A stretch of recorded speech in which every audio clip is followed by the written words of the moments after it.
Board of Ed has one of those. I don't think it buzzes. Good evening, everyone. We are on the record. This is a regular meeting of the Jersey City Municipal Council. Today is Wednesday, April 8th, in the year 2008. I just took out my trusty timepiece, my cell phone. Excuse me, it's actually 6:06 p.m. 6:06 p.m. I've silenced my cell phone, as I hope all of you will do. President, roll call. Councilperson Gajewski. Here. Ramchal. Here. Bajano. Yeah.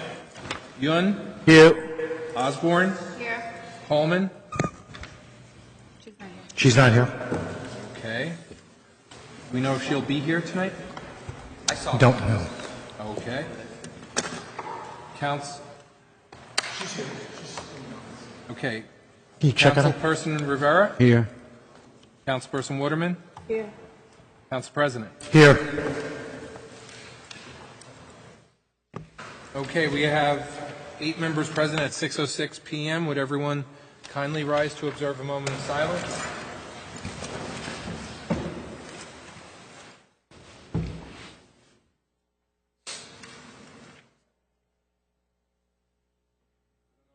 Done at the last meeting, but Mary Ellen McLaughlin, wife of former Councilman James A. McLaughlin, Jr.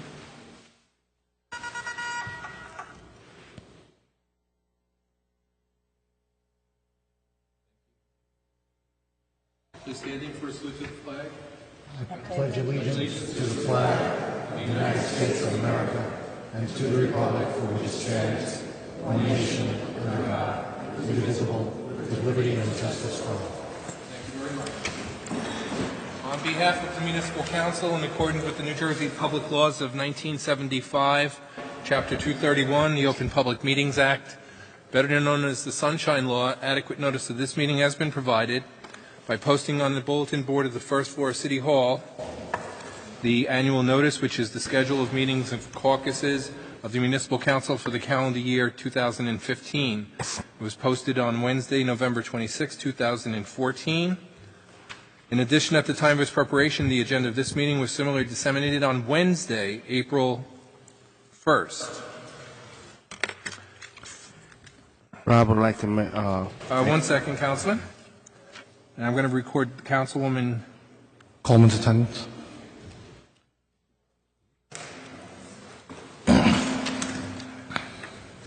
April 1st, 2015 at 4 p.m. to the Mayor, Council, Business Administrator, and local newspapers. So we're in full compliance with the Sunshine Law. We have Councilwoman Coleman. So we have a full house at 6:09 p.m.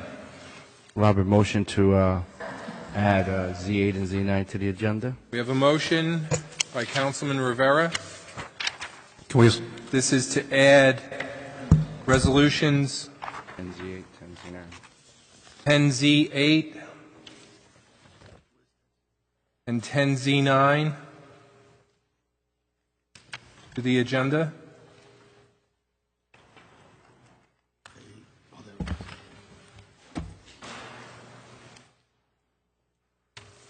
Who seconded the motion? Candace. Seconded by Councilperson Osborne.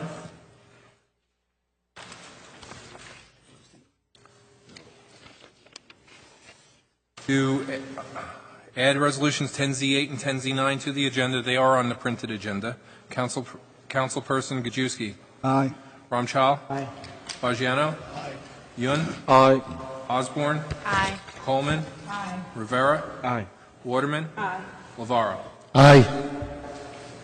Okay. Councilman Yin, would you like to?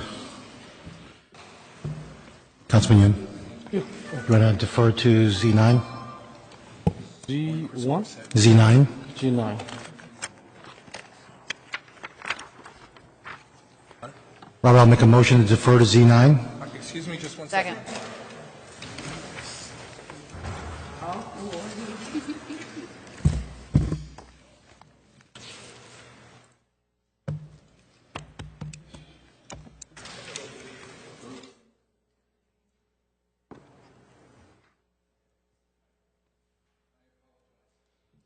a motion to defer to 10Z9.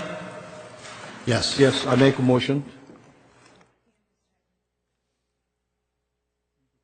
Councilman Yun, right? Yes. Seconded by Councilperson Councilperson Osborne. Osborne.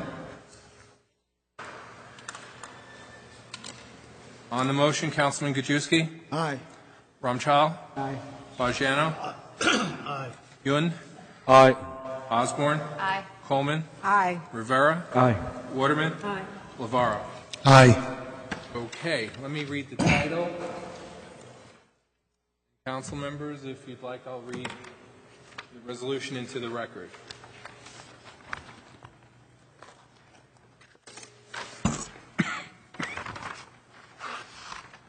Uh, 10Z9 is a resolution proclaiming April as Sexual Assault Awareness Month.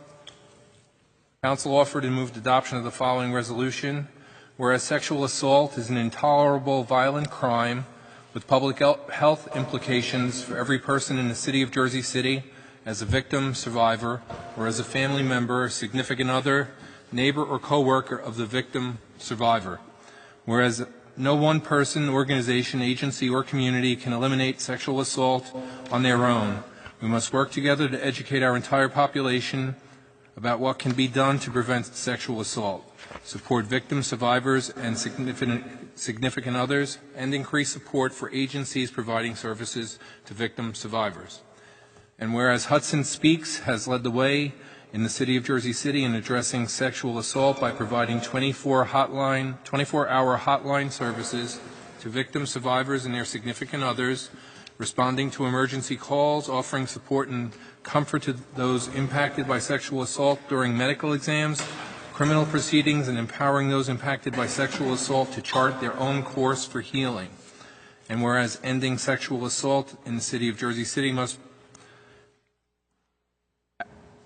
involve public and private efforts to end sexual violence in collaboration with Hudson Speaks, including conversation about what sexual violence is, how to prevent it, how to help survivors connect with crucial counseling and other support services, and how every segment of our society can work together to better sexual violence. Whereas staff and volunteers of sexual assault programs in the city of Jersey City work year-round to encourage every person in the city of Jersey City to end sexual violence and to support survivors by providing prevention education and survivor empowerment information to school, churches, civic organizations, as well as medical, mental health, law enforcement, education, and criminal justice personnel regarding sexual assault issues. And whereas Hudson Speaks has set an important example of how forging collaborative relationships between service agencies and organizations serves to improve the quality of service for those most profoundly and directly impacted by sexual violence, thus setting an important example for how the rest of the community might work together to speak out and find solutions to sexual violence. And whereas Hudson Speaks requests public support and assistance as it continues its efforts to bring real hope for freeing the city of Jersey City from the tragedy of sexual violence, to create a future where all women, men, and children can live free from violence and exploitation. Now therefore be resolved that the Municipal Council of the City of Jersey City does hereby proclaim the month of April as Sexual Assault Awareness Month. Hey, council members, if we can vote on 10Z9. Thank you.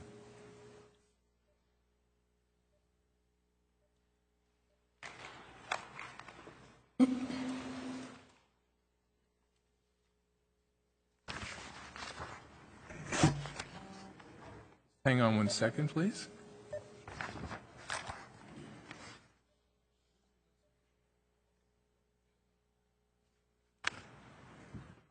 Okay. Didn't want the bulb burning out. Thank you for the heads up, Pam. 10Z9. Council members. Councilperson Gajewski. Aye. Councilperson Ramchal. Aye. Councilperson Bajano. Aye. Councilperson Yun. Aye. Councilperson Osborne. Aye. Councilperson Coleman. Aye. Councilperson Rivera. Aye. Councilperson Waterman. Aye. Councilperson Lavaro. I'll just say we have representatives here from Hudson Speaks, and CarePoint Health, and I just want to commend you on your work that you're doing in Jersey City. It's renowned by the state, and I remember visiting your facility and the state commissioner coming over to laud you for your for the good work that you're doing.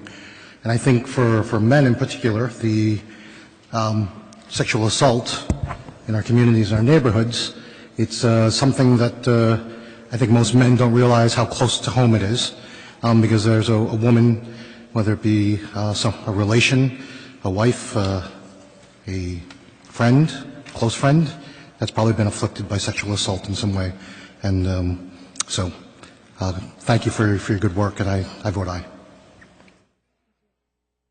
The resolution is unanimously approved by a 9-0 vote. Council persons are going to turn onto the podium. And please identify yourself for the record. Hi, my name is Manisha Shah. Spell your first name. M-A-N-I-S-H-A. Last name Shah, S-H-A-H. We had Shah's easy. Yes. First part was harder. Thank you. So, my name is Manisha Shah, and I'm the program director for Hudson Speaks. Hudson Speaks is a community initiative of CarePoint Health, and we provide direct services to victims and secondary victims as well. Sexual assault not only impacts the direct victims, but it also impacts the secondary victims' families and indirectly our community as well. So here, as an initiative of CarePoint Health, we are also focusing a lot on prevention. And one of our goals is to really challenge the rape culture that exists within our communities today, especially here in Hudson County.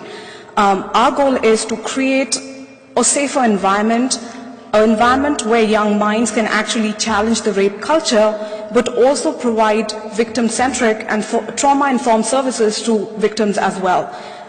Hudson Speaks has been around for 10 years.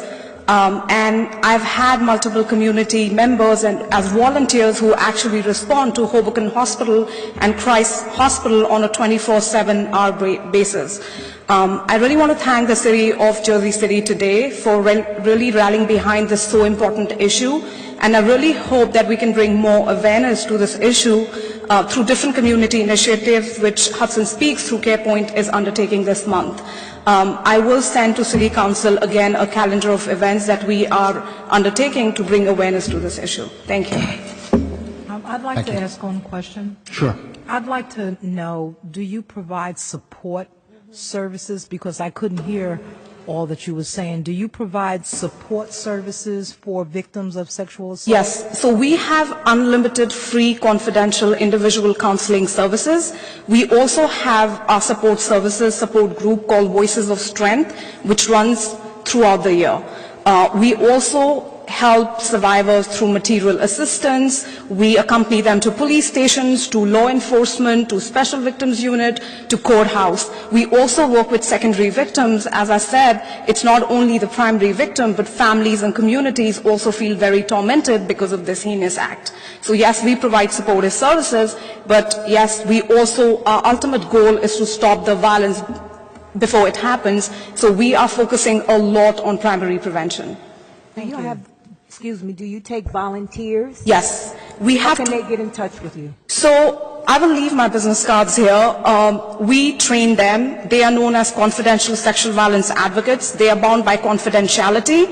And once an individual is a community member and is trained, when a victim calls the helpline, that particular community member can take the phone call or can also accompany the survivor to the hospital, either Hoboken or Christ, for forensic collection, or to give an official statement on camera to Special Victims Unit.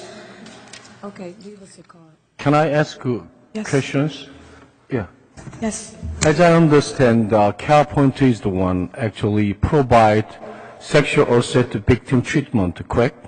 Sorry? The other location is the Yes, only we one. are the designated crisis center. We've been designated for the past 10 plus years. Okay, but my next question is that the law enforcement, in other words, a police officer or any EMS service today, where that you are the location is a provide service for?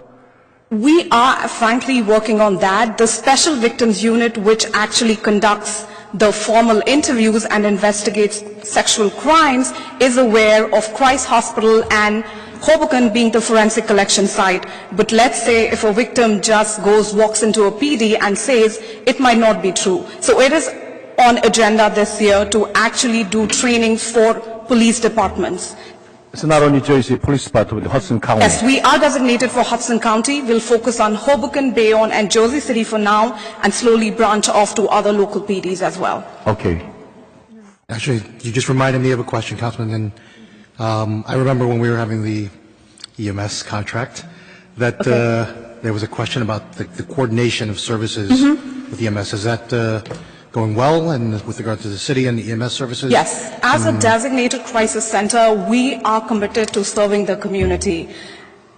It's funny that you bring it up, since Christ and Hoboken are the designated crisis center, and I am located out of outpatient of Christ Hospital. I will be going to Jersey Medical Center also, and conducting some trainings as to if they have a victim come in, how can they deal with the situation. How can they explain the process better to a survivor? Like, what's going to happen right now? What do they need to do if they have walked into Jersey Medical Center? Because again, the key is we don't want to kind of, send them, we don't want to kind of re-traumatize them, right? We want the process quick. Most of the survivors who come to us, they say, I just want to go home. I just want to sleep. I just want to see my mom, right? So we want to make sure that they're not re-traumatized. And to that end, we have something set up for Jersey Medical also. We do want to train other hospitals which are not the designated forensic collection site and necessarily don't have the expertise to deal with this kind of trauma. We do want to extend those knowledge transfer to them as well. Can we get this city council as not myself, every council member has the same feel like I have. Do they have any data, how many, victims he treats per year, city by city? Can you provide us if we... Yes, we can. Maybe the hospital can still, but I am also supported by certain state grants. So I am bound by certain victim confidentiality. But I'm sure... Yeah, from DA's office, right? Yeah, but we can get to you from DA's office. Nothing. From prosecutor's office, yes. Yes, just the numbers, what I'm saying. Per years. Okay. By city, you know what I'm saying? Yes. So I think it's going to be good information for Yes, absolutely, absolutely. I'll reach out to prosecutor's office, and I'm sure Debbie Salmon can help us with that. Thank you. Keep the good work. Question. Yes. I have a situation, and you're here to help me address that situation. A victim who did not come to your program for services, but is having a hard time coming back out into the world and facing people and don't know where to go. Yes. Is that victim welcome? Yes. So for us, the trauma doesn't have to be very recent. We serve anybody.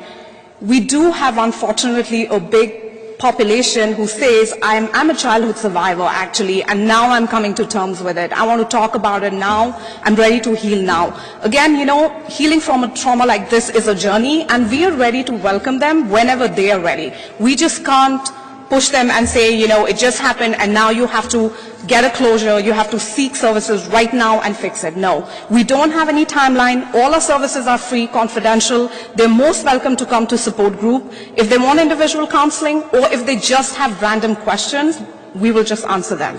So you're going to get the council information, right? Yes. Okay. Yes. Thank you. Just let me know where to send and I'll be more than happy. Take care of it. Okay. Pam's going to take care of it. Okay. Thank you. To take a photo with the resolution? Okay. Thank you very much. Thank you. Thank you so much. Come on, Diane. Ladies.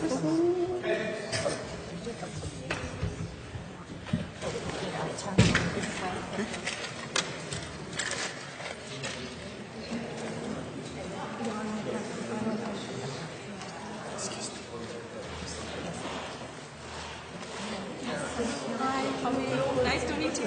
Hi. Nice to meet you.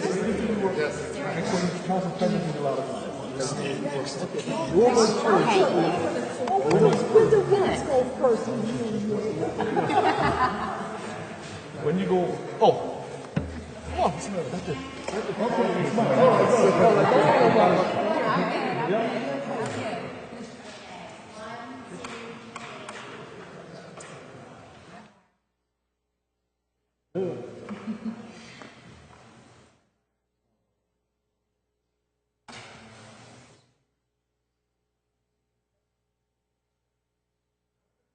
Thank you, everybody. Thank you, everyone. Thank you, sir.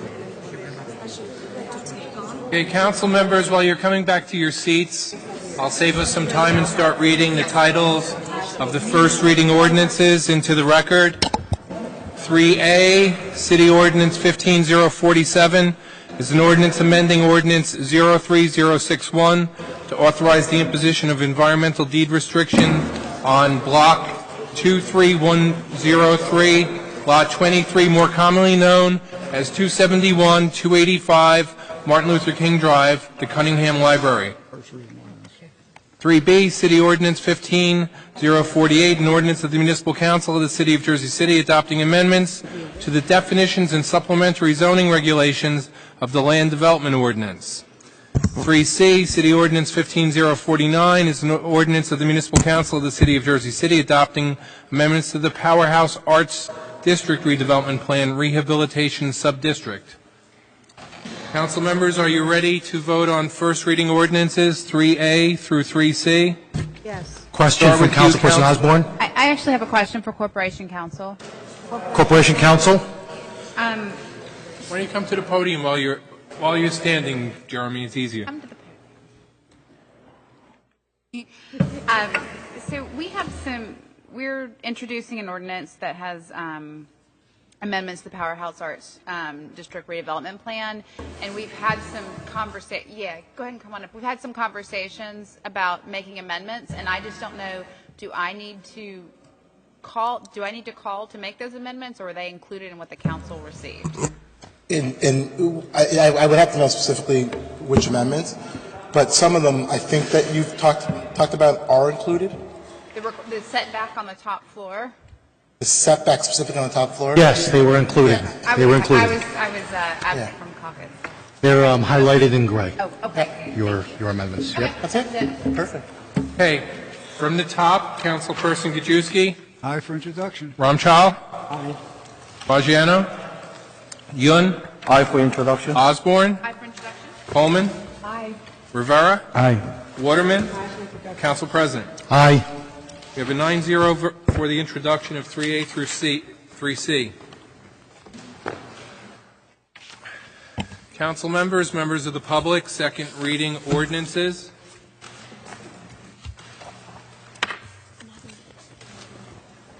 Okay. Our court reporter needs a moment. She has a power issue. I mean, we'll stop.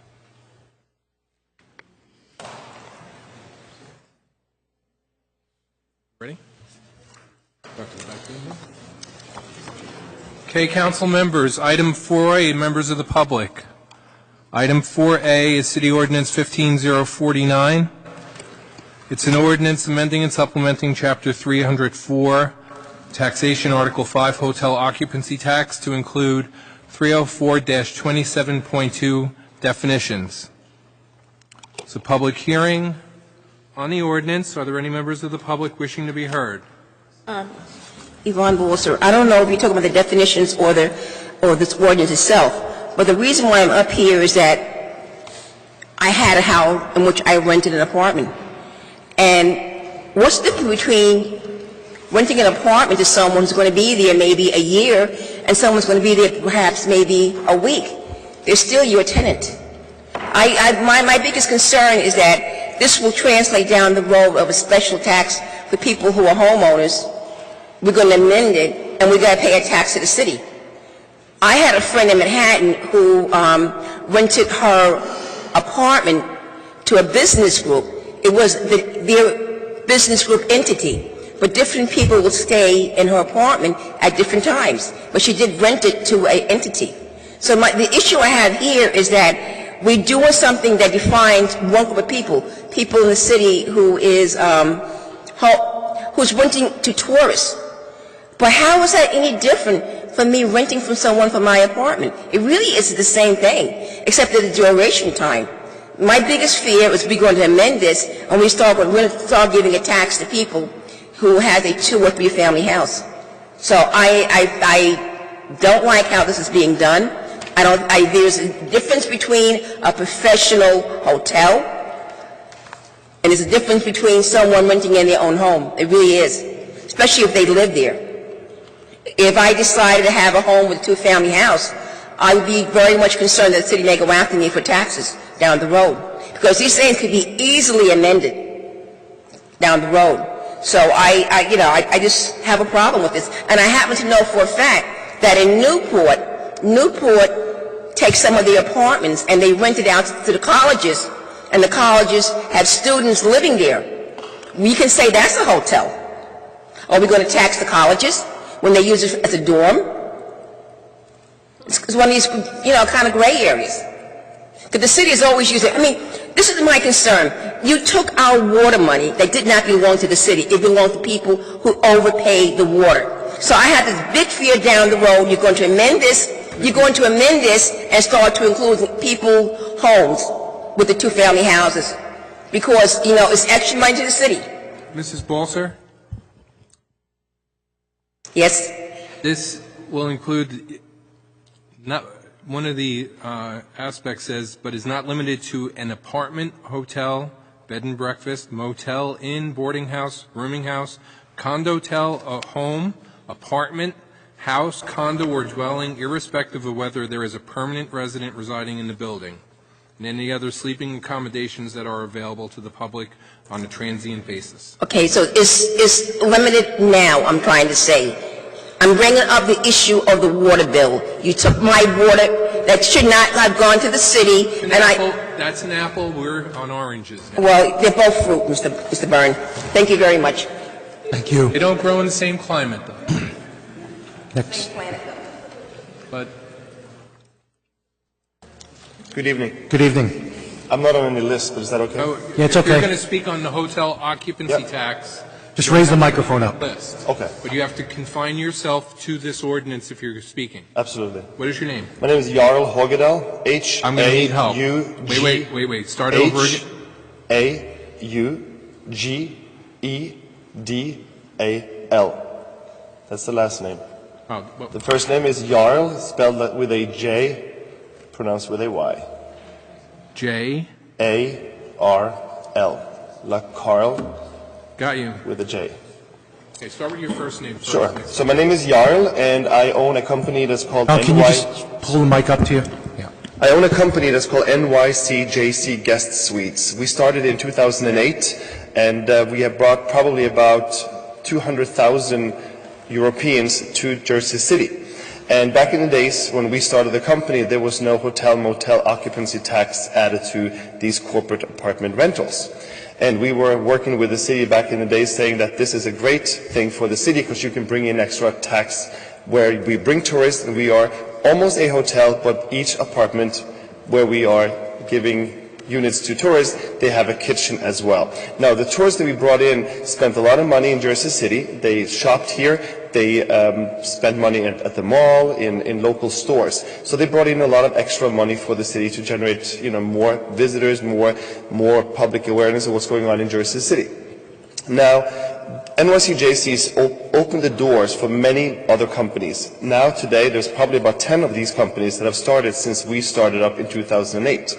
All of these companies are paying tax for the tourists that are visiting. They do it on short-term rentals from one night to as long as they need to.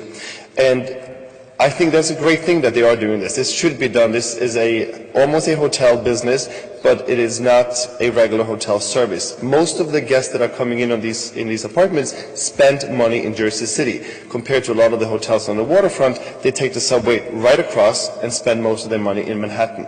But the guests that come into the shorter term apartments, it's a great thing. They are spending the money here. When it comes to private owners, however, I feel this is not a fair amendment that you will do, because private owners in this case have a mortgage they need to pay for. They have taxes that are already really high on the properties. Take my house, for example. I pay $13,000 a year on my house.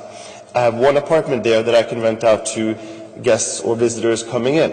Now, if I, in addition to that, tell people that I'm going to tax them, I'm afraid that a lot of these tourists that will come and stay in these private houses, they will no longer come to Jersey City. They will find other places where they do not have to pay taxes. So we will actually lose the client. We will lose the guests that are visiting, which will spend money in the city. They will probably stay in Brooklyn, or in Hoboken, Weehawken, other places where they do not tax them. And that will be a bigger amount of money that we lose on the overall picture here, because they will no longer spend the money here for food, for shopping. And they will instead spend more money in other neighborhoods instead of Jersey City. So yes, I understand where you're coming from, that you would like to add that tax to what's coming in as an income to the city, but these owners need to pay for mortgages, for taxes, and I don't think it's fair for the regular private owners to be paying tax on top of what they are already paying in tax. So in my opinion, yes, keep it to the corporate rentals, keep it to the hotels, but do not for private owners. Maybe say if it's one building that you have, one house, maybe it shouldn't be done at that point. If you have several buildings and you're making money on, say, 10 properties, then it becomes a business, and there's no longer a private owner. Thank you. Thank you.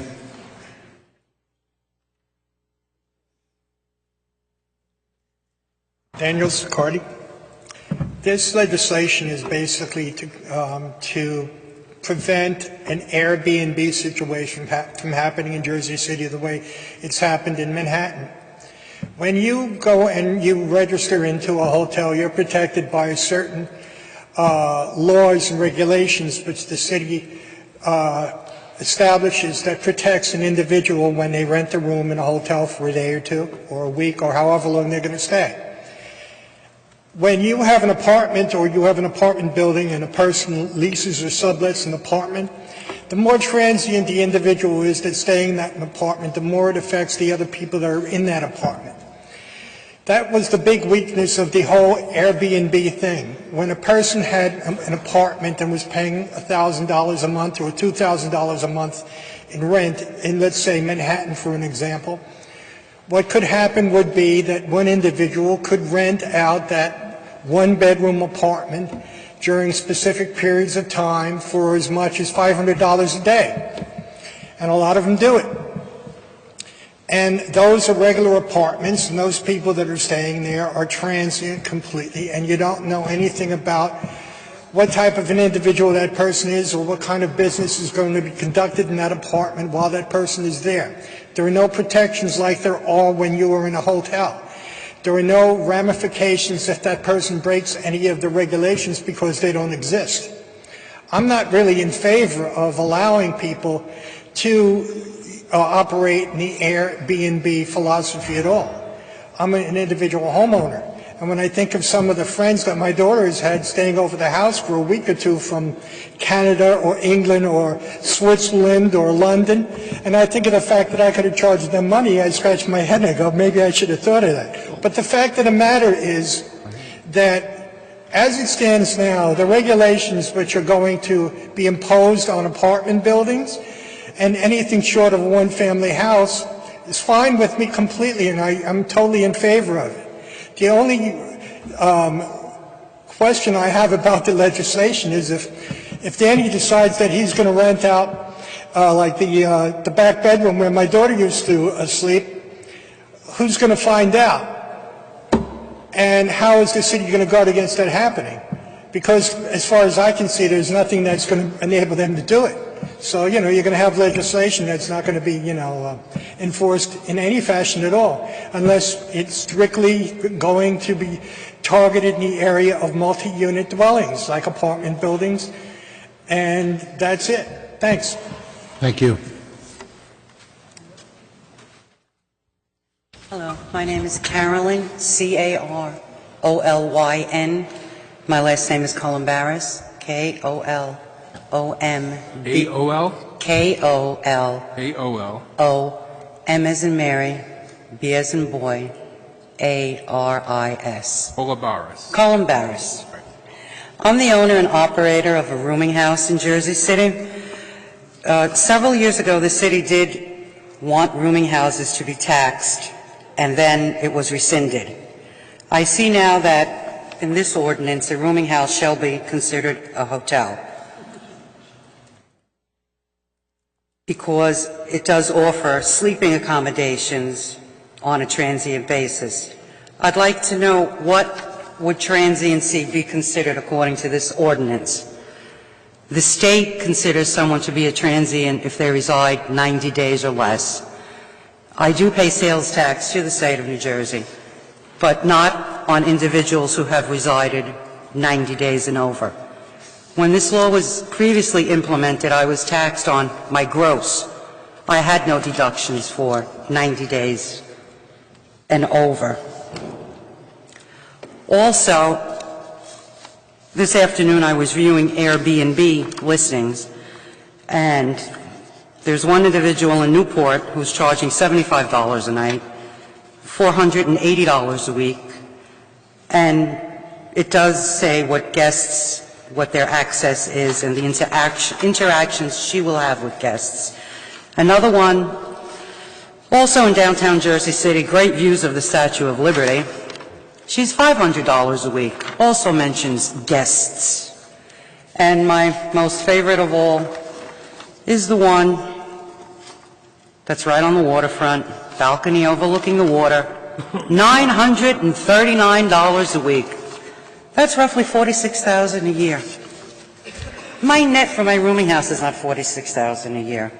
My insurance is $6,000 a year, in addition to real estate taxes. I am licensed and inspected by the state. I have to make sure I'm up to code. Fire department inspects me. I have to pay electricians and plumbers to monitor my various smoke and fire alarms, carbon monoxide alarms. All these have to be brought up to code. What do these people have to do? Nothing. I don't think it's fair. How will you regulate these Airbnb people? There's no way to monitor what they're doing. I ask that the ordinance be amended to include transiency as being someone who occupies the establishment for 90 days or less. And if the tax is to be imposed on the transiency of less than 90 days. Thank you.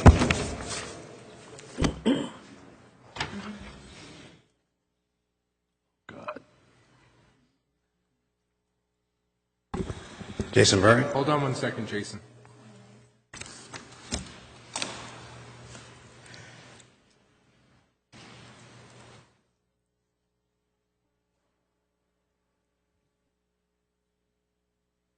You may begin. Thank you. Thank you. Welcome. Because I wasn't able this is Jason Berg, because I wasn't here to hear the beginning of this ordinance. Close to the mic. Too close? That's great. How much is it going to be per day, per unit? I mean... What's the question? The question is how much is being put on a tax? 6%. 6% on that. And how was that derived from, the 6%? That's the existing hotel tax. Existing law from... It's authorized by the state. Correct. The New Jersey statute permit us to charge a hotel and motel occupancy. You can make a motion if you want. For 6%. Oh, You can make a motion if it's not substantial. And with the 6%, it will go up to help a sustainable way of helping our Not substantial. growing But budget yes. for Jersey City. It would be a filler. The 6% on whatever. How many? Let me just pose this question: how many units? How many hotel are there now in Jersey City? Hotels in Jersey City? Mm-hmm. Because it says a hotel tax versus a motel, and to include a SRO, these people don't really have a lot of money. It kind of puts the owner of the SROs in a hole. And thanks to Ronald Reagan, that was destroyed in the 80s. SROs, single-room occupancy hotels or motels, have been greatly eliminated. I know there's about, when you go up there near the courthouse, there's about several there. But again, a lot of people can't afford what they are paying now and have to pay another 6%, becomes inflationary for them. Remember, most people who are in these single-room occupancy hotels or motels really are limited in the amount that they can pay. I just thought to be reveled in the mind. And again, the other woman that came up, that really should be considered to exclude the small operators.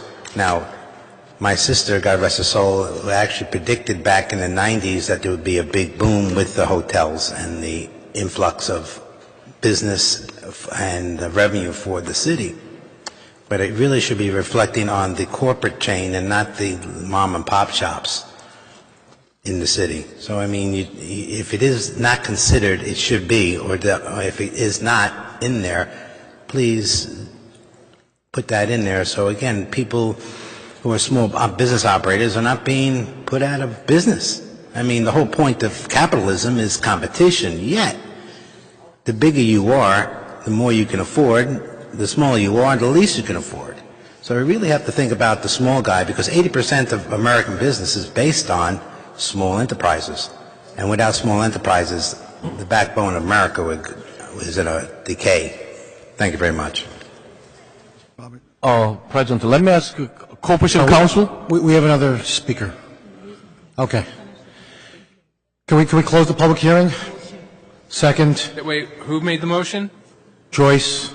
Councilperson Waterman moved to close the public hearing, seconded by the Council President. Close the public hearing. Councilperson Gajewski. Aye. Ramchal. Aye. Bajano. Aye. Yun. Aye. Osborne. Aye. Coleman. Aye. Rivera. He stepped away. Waterman. Aye. President. Aye. Okay, now, can I ask just one simple question to Corporation Counsel Jeremy? Are you ready? All right, good. All right. We understand there's a hotel sex, but now my question is that when the people rent room, they usually two ways to make a contract. One, term by annual.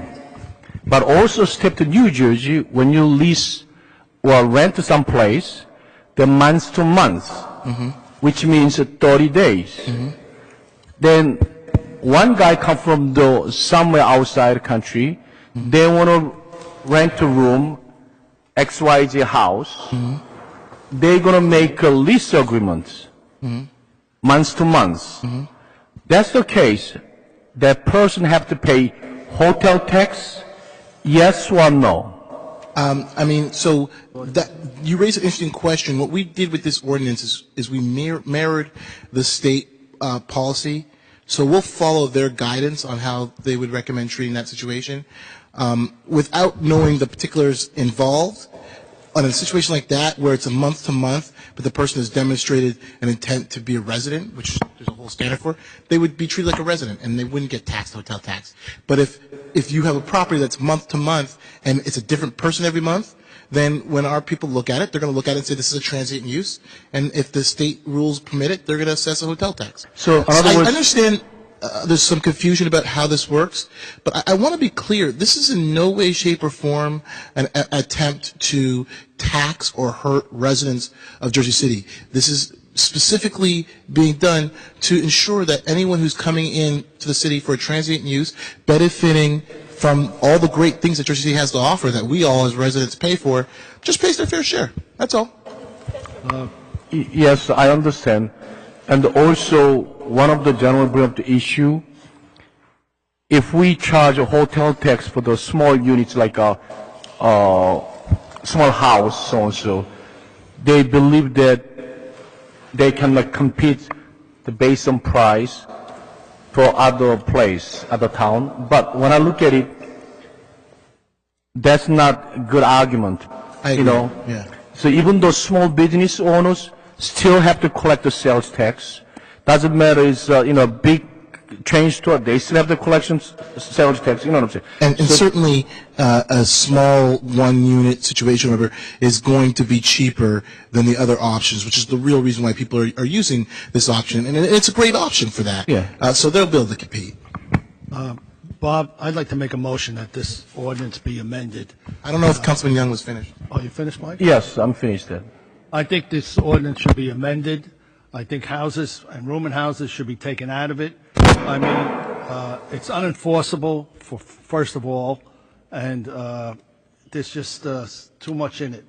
If you want to do the hotels, that's fine, but houses, rooming houses, and other items should be taken out of this ordinance. But Richard, let me ask you this one then. When you say house, and the condo is also a house. Condo's a condo. A house is a 1 and 2 family house. But what I call the condo is my house. But, you know, definition they call the condo. So that is the issue. I think it's just another form of taxation on the people, and it's ridiculous. The hotels are one thing, private houses and the communities are something So else. then, there any other way to make a definition to protect small home owners? That is like saying that if you own, and the point you made 5 seconds ago, that it's like saying that if you own a small business that you don't have to. Can't hear you. I'm sorry. Yes, we understand. It's like saying that if you have a small business, you don't have to charge sales tax. No, everybody has to have Yes, to pay we sales understand. tax, no matter how big your business is.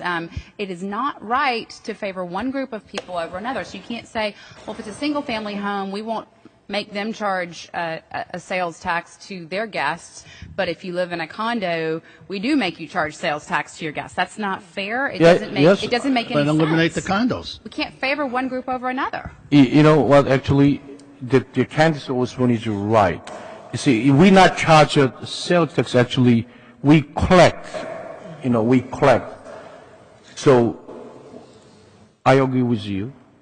Mike, it's just another form of taxation on the small people again, and it's ridiculous. Actually, Rich, Bidro is not small people. Right.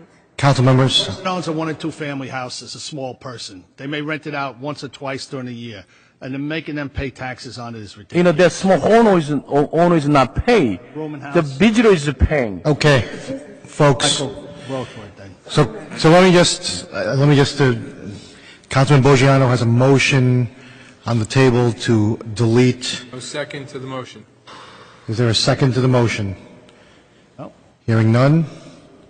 All right, we're going to move forward for the to the votes. adoption of City Ordinance 15039, Item 4A. Councilperson Gajewski. Aye. The tax. Councilperson Ramchal. Aye. Councilperson Bajano. Oh. No, Michael, and as I said, I feel it's a tax on the people. Small homeowners and rooming. Councilperson Yun. What are we doing now? We're taking a final vote. So, a final vote? Final vote. I'm telling you, when you sit down, I'll get confused. I vote aye. Councilperson Osborne. Aye. Councilperson Coleman. Aye. Councilperson Rivera. Aye. Taxes. Councilperson Waterman. Aye. Council President. Aye. We have an 8-1 vote for the final adoption of City Ordinance 15039, Item 4A. Councilman Bajano voting no, 8-1. 4B, City Ordinance 15041, an ordinance of the Municipal Council of the City of Jersey City adopting amendments to the Land Development Ordinance, supplementary zoning as it pertains to height and size exceptions for rooftop appurtenances. This is a public hearing on the subject ordinance. Or is anyone wishing to be heard? Jason Bird. With the height and size exceptions, so how is it going to be that way? This is clarification for the less informed. There was an ordinance that was adopted a few months ago, and this is a clarification of that ordinance. And what this ordinance will do, many buildings are developing their rooftops as an amenity. So to be ADA compliant. Many of them have to be retrofitted or so that disabled people can get to ascend to the roof. So, And the ADA is the handicap? and this is to limit the size of the space. Applicants have been asking to make the spaces larger. Planning is limiting the size of the space to 100 square feet. That's what this does. Okay. It limits it to 110 feet by 10 feet. And it's called a rooftop vestibule. So it's 10 feet by 10 feet. You wouldn't want anyone to take advantage of the Americans with Disabilities Act to put a 40 by 40. But what it is, when you come out of the elevator, right, you don't automatically come out into the elements. So this creates a little vestibule, so when the elevator opens or door opens, Thank you, Bob. they open, they come, they're covered, then they go out onto the rooftop. Okay, so that's more of a protection for them. That's good. Right. So it's more or less an amenity for the protection of the handicap. Right, so they don't come right out into the elements, Right. rain, snow, whatever's out there, the wind. They get an opportunity to want to go back if they don't. Exactly. All right, thank you very much for Thank you, Jason. clarification. The public hearing on the ordinance, is there anyone besides Jason? Only because some of the buildings where they use... All right, tell everyone who you are, Dan Sicardi. Dan Sicardi, S-I-C-A-R-D-I. Only because some of these buildings fall within the parameters of historic districts. I understand about the setbacks. My primary concerns is when they're going to be modifying the existing bulkheads to allow people on wheelchairs to reach the top of the elevator and be in an area before they roll out into the area where the deck is. My only primary concerns are the materials that are going to be used for the construction of those facilities in the historic districts going to be spelled out and written into regulations that are specific for historic districts. It would be in the Uniform Construction Code, Mr. Sicardi. So everything that would be in the Uniform Construction Code... All of this is subject applicable? to the Uniform Construction Code. So they would have so if it fell within the parameters of the historic district, they would have no say-so. The historic district does not trump the state Right, so established UCC, Uniform all the way. Construction Code. Okay, that satisfies me. It's a Thank creature you. of the state. This public hearing, we have a motion by Councilperson Waterman, seconded by Councilperson Osborne to close the public hearing. Councilperson Gajewski? Aye. Ramchal? Aye. Bajano? Aye. Yun? Aye. Osborne? Aye. Coleman? Aye. Rivera? Aye. Waterman? Aye. Lavara? Aye. We have a 9-0 vote. Close the public hearing. For final adoption, Councilperson Gajewski? Aye. Ramchal? Aye. Bajano? Aye. Yun? Aye. Osborne? Aye. Coleman? Aye. Rivera? Aye. Waterman? Aye. Council President? Aye.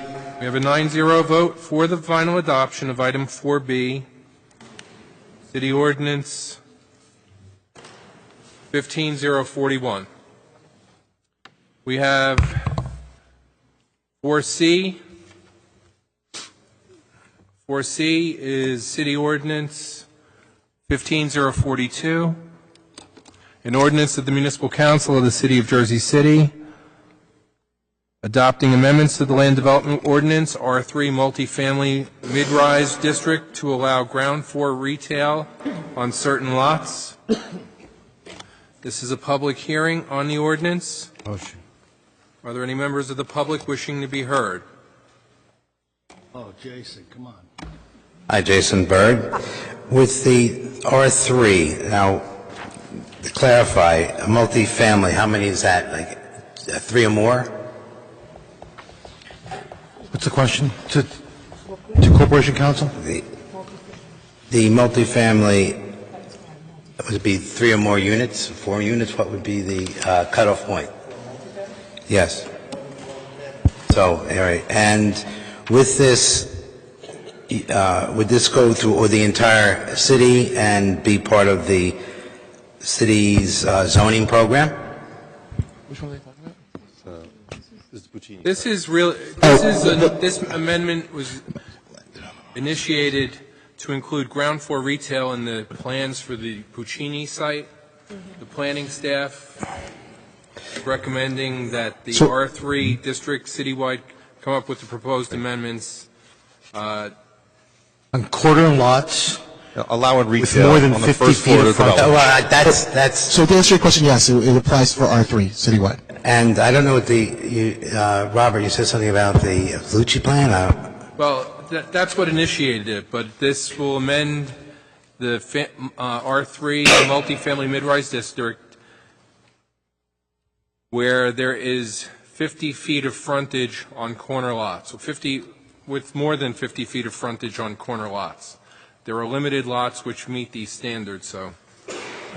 So the standard, so with the minimum of standard, I'm trying to figure this, 50 feet is... We're adding a new standard for ground floor retail limited to new construction on corner lots with more than 50 feet of frontage. All right, so it's only for corners, and what were they doing before that? Was that any ordinance for that? It was not a permitted use within this district. It was not a permitted use. This is making it a permitted use in that district now. for new construction. It's through construction, but what district is it? There's. It's the R3 mid-family, mid-rise district within the city. All right. Jason, actually, I'm just trying to figure out what the district is. There are several of them in the city. This will make sense. It's like when you talk about corner stores by like a neighbor provide service. So this makes sense to neighborhood. It's a very good idea. But they limited it to size of front size more than 50 foot long. You know what I'm saying? Yeah. So this is good. It's a very good idea. Well, I'm not against it. I'm just trying to inquire. I think, but anything that's going to help create better quality of life in the city is applicable. If it's not going to help the city and create better life, it's not applicable. Well, thank you very much. Appreciate it.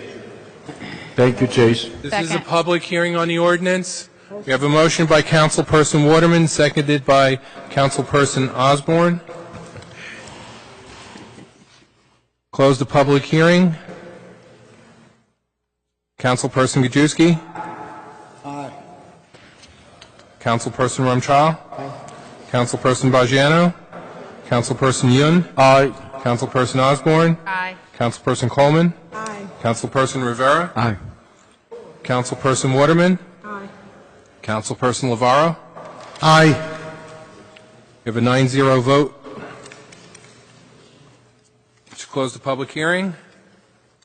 For final adoption, Councilperson Gajewski? Aye.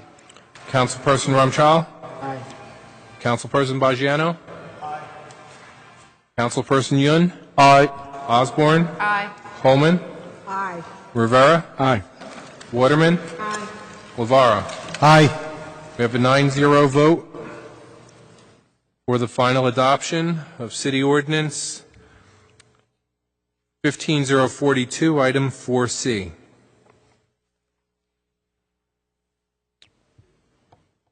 On to Item 4D.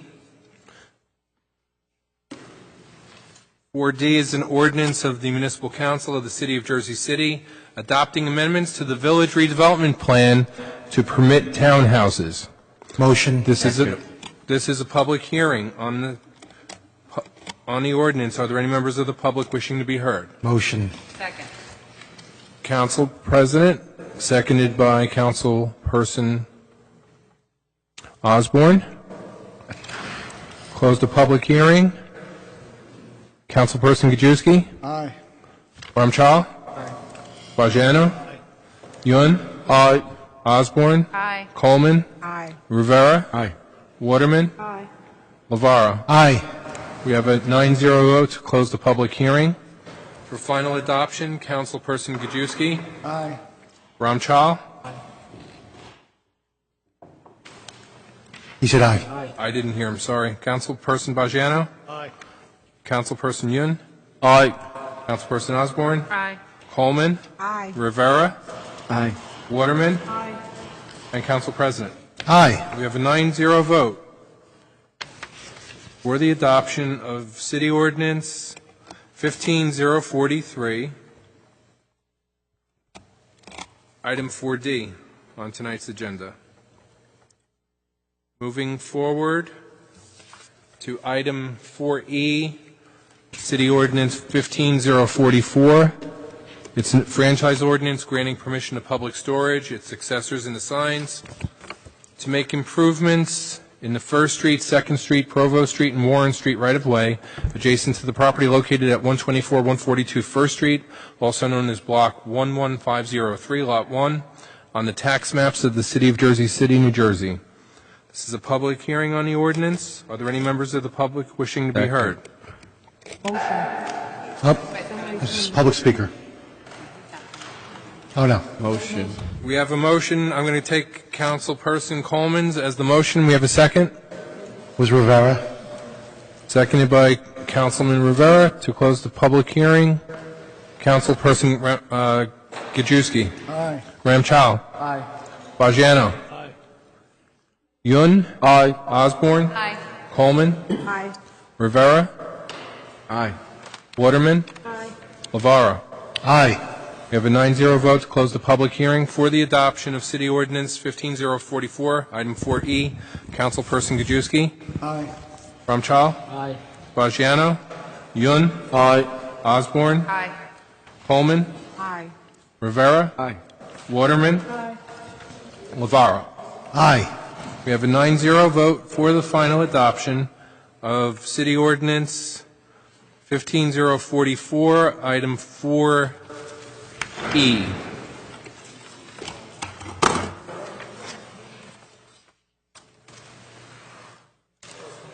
On to item 4F, City Ordinance 15045, an ordinance amending Chapter 160, Fees and Charges, Section E, Animals, to increase fees for dog licenses. Motion. This is a public hearing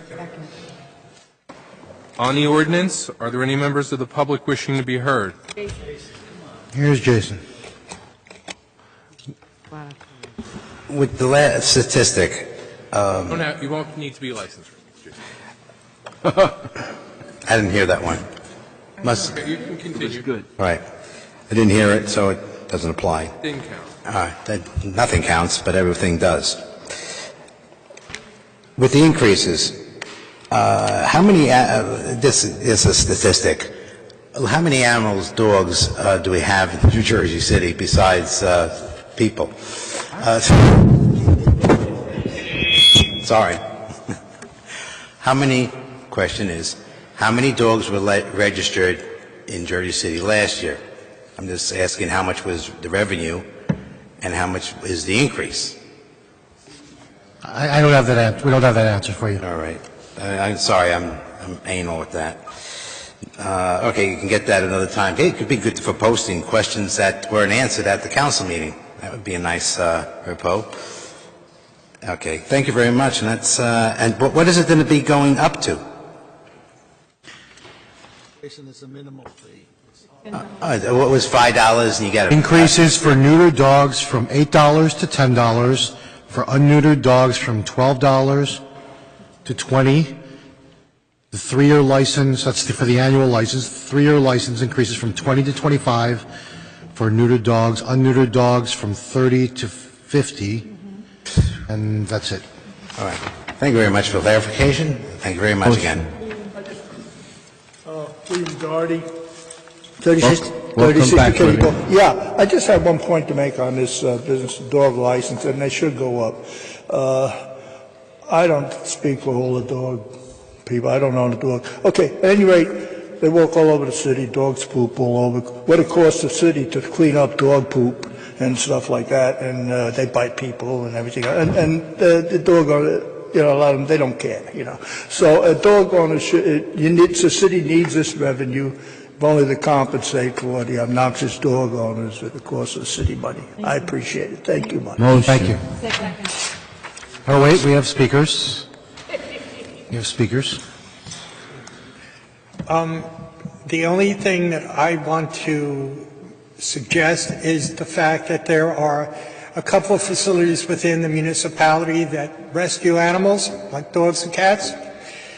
And I think that if the city council wanted to, they could waive the registration fees for dogs that were on the rescue list.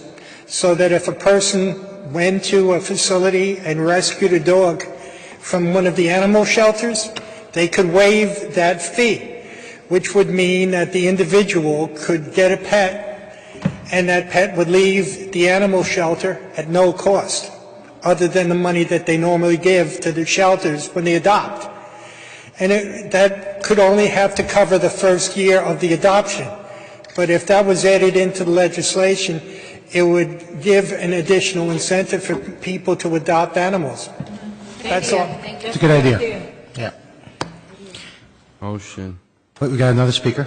The fact that we're raising this fee is Just tell everyone who you are, Mrs. Bolster. I know. Vaughn Bolster. What I see for this fee, and it's not a lot of money, but what is the purpose of raising the fee? Are you going to do something for the dogs, or just raising the fee? Fees are limited to just cost recovery. So over the years, obviously the fee hasn't gone up, but the cost of all the different things that our animal services unit does have gone up. So this is just an adjustment so that we're We also pay taxes. What I see with this administration, I'm going to be probably yelled at any moment. Fees are constantly going up. Every time I come to a council meeting, it appears that a fee is going up. I mean, it's just like we're being taxed just for living in Jersey City, but we're being told by the mayor, I'm keeping the taxes stable. Now, if this was to do something specifically for the animal, that makes sense. But we're just raising fees for the sake of let's raise a fee. If it was something to do for the animal, no problem.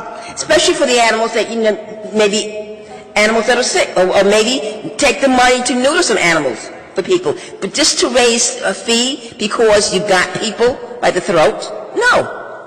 Thank you very much. I've been clerk for 26 years. It's the first time we're raising fees. Okay. We've been raising fees a lot this year, we're raising fees in general. In general. Right, but these are only to cover the city's cost. Who made the motion? Joyce. Person and Waterman, seconded by Diane. Councilwoman Coleman is whom I heard. Close the public hearing. Councilperson Gajewski? Aye. Ramchal? Aye. Bajano? To close. Yun? Aye. Osborne? Aye. Coleman? Aye. Rivera? Aye. Waterman? Council President? Aye. We have a 9-0 vote to close the public hearing. For final adoption, Councilperson Gajewski? Aye. Ramchal? Aye. Bajano? Yun? Aye. Osborne? Aye. Coleman? Aye. Rivera? Aye. Waterman? Aye. Lavaro? Aye. We have a 9-0 vote for the final adoption of City Ordinance 15045. 15046 is an ordinance amending 1, Chapter 3, Administration of Government, Article 5, Office of the City Clerk, Section 39, Standards for Naming Streets and Municipally Owned Property, to amend the standards for naming streets and include standards for naming street name signage and street vacations, and 2, amending Chapter 345 Zoning, Article 3, Application Requirements, Development Procedures and Checklists, to require that all applications for site plan and subdivision approval conform to the street naming procedures as set forth in Chapter 3, Section 39. This is a public hearing on the ordinance. Are there any members of the public wishing to be heard? Yvonne Walter, is this for new construction going in, or this is for everything? This particular amendment is focused on streets that are being created as part of constructions to make sure that when those streets are named, that we don't run into problems like we have, for instance, with Park. Yes, like Park Avenue and 7th Street and things like that, yes. So what will happen right now that we have those streets up, which is extremely confusing? It's a real problem. So with that particular street, we are working toward getting that street dedicated to the city. And whenever that happens, the council has the prerogative of naming that street, just like they have the prerogative of naming any street. So we're working on that. But what is going to be the way that we name a street? I mean, what is going to be there's a whole system in place as far as street namings that the council's already used, already created, and we're embedding that now to apply to these new streets as well. One of my suggestions to the city council, I have been attending meetings since the 1970s, and I have seen streets in Jersey City renamed. We lost the historical significance of many streets. Some of them have a lot of historical significance, like Henderson Street. I mean, Henderson was a potter. He was also a mayor. I'm not sure which Henderson they renamed him to. He won international awards, and we renamed that whole street. There is no, we had a mayor, one of these over here is Mayor Henderson, and he lost the street. We have historical significance in Jersey City. We were here before the state was here. There was Jersey City before it was state of New Jersey. So I like to see some of those streets attached to the new streets, because we should not lose the historical nature of some streets. And what really bothers me a great deal is what happened to Mercer Street. Mercer Street has signs there honoring soldiers from World War I and World War II, all kind of plaques there honoring the soldiers that died, because so many young men in that area went to war and died, and it was, considered kind of a bloody scene. The soldiers lost their life. So I'd like to see some of those things be used. Get us a list of those streets and those names. I will forward it to you, We'll see if we yes. can get them added to the list. Okay, thank you, I will. Thank you very much.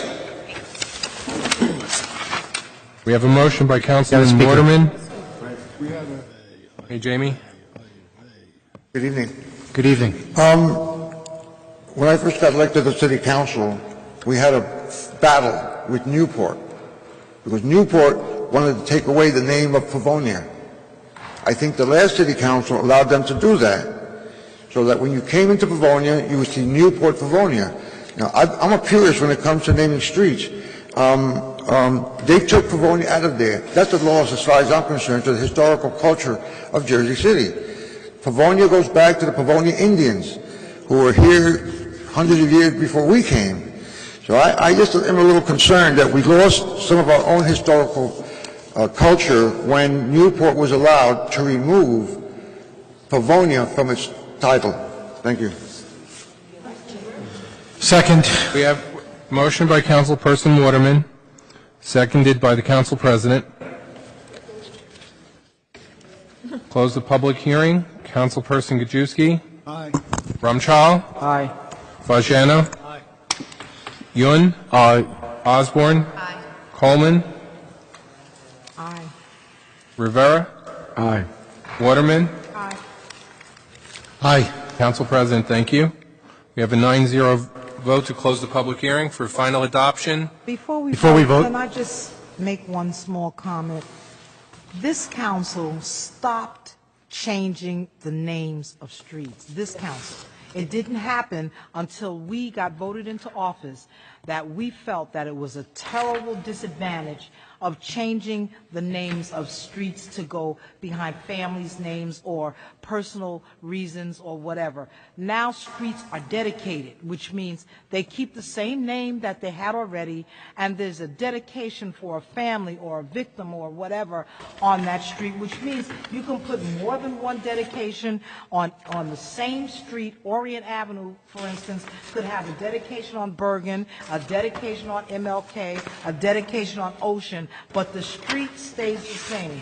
So when you guys come up, I just want you to understand that changing the historical names of the streets of Jersey City is something we were against, and that's been stopped. We dedicate streets now, thanks to Councilwoman at Large Joyce Waterman and the whole council for voting on that. We no longer change the names of the streets.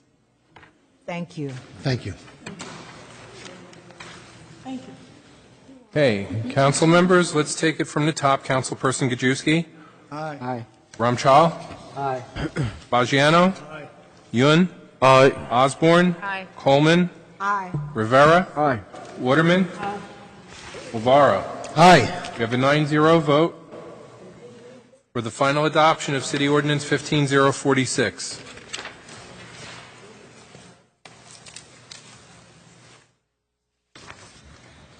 Council members, members of the public, it's time for the public speakers. Jamie Vasquez. I don't know if you've met the clock, Jamie. That's our new, I see that. Yeah. Thank you very much, Mr. Council President. I want to extend my congratulations to this council for adding Mayor Anthony Cucci's name to this chamber. In addition to that, Mayor Cucci was a teacher for more than 20 years. He taught in Jersey City and in New York. And last time that I was here, the council president happened to be out, and I suggest that we send a letter to the Board of Education asking them to name a school after Anthony Cucci. The medical center is there because of Mayor Cucci. It was a 5-4 vote to close the old medical center and open the new one. My vote was the 5th vote. Mayor Cucci, there were 300 people here that night from the unions because they were saying that going to a smaller hospital, they were going to lose jobs, and that was the case. But we couldn't continue to have the old medical center, which was out of date. I don't know if any of you have had the opportunity to go to the new medical center, but I've been there twice as a patient, and I was so impressed by all of the things that they have there. Everything is so modern. It's almost like Star Trek, you know. And so I think it would be proper that we ask the president, Mr. Scott, of the Jersey City Medical Center, to name a piece of that after Mayor Cucci. I would suggest if there's a medical library, they could name that medical library after him.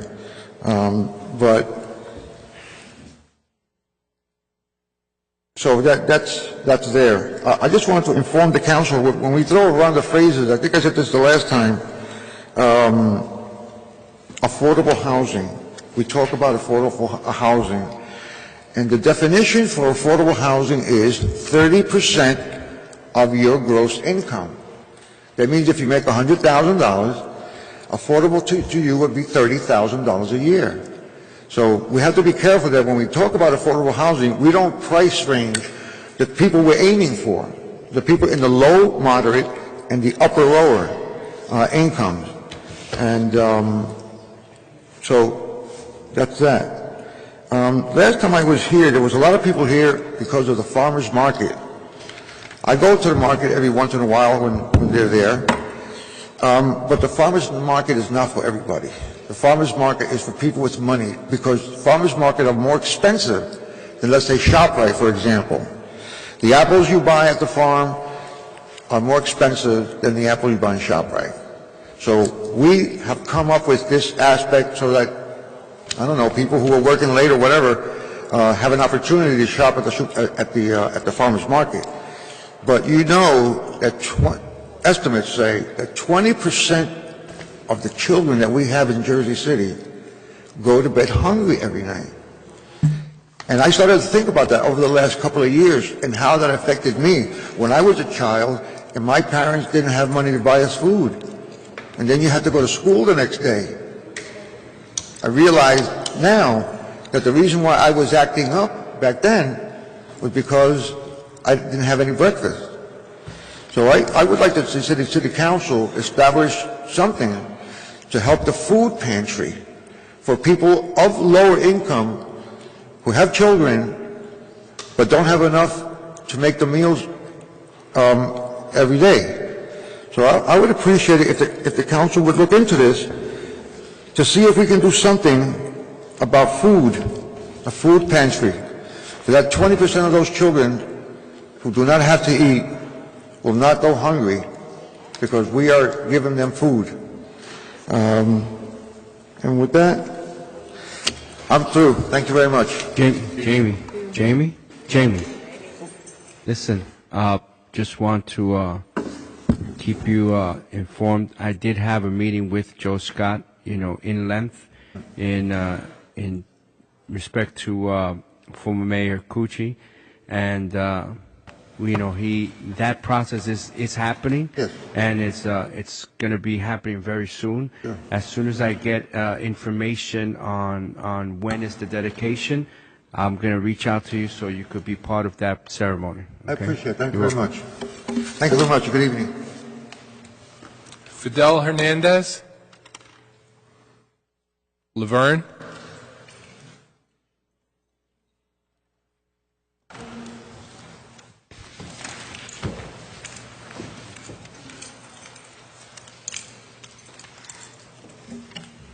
Good evening, Council.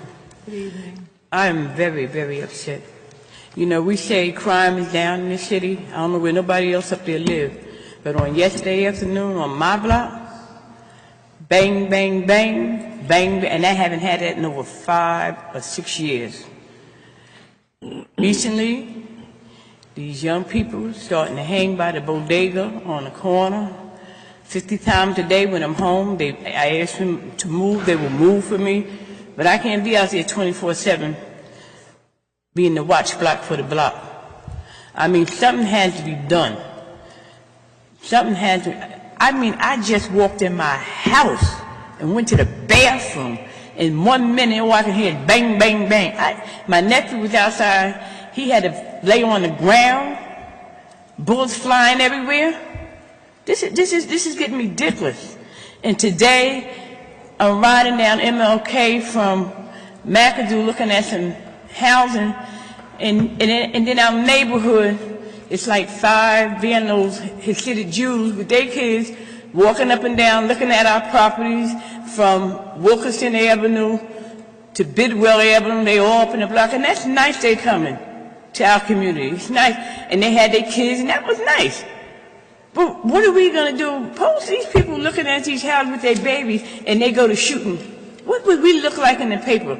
These New Yorkers coming over here looking at our houses and a bullet hit one of them. They in the heart of our city. We got to get police out there walking up and down our community. I don't know where y'all live. Tears rolled down my eyes watching this.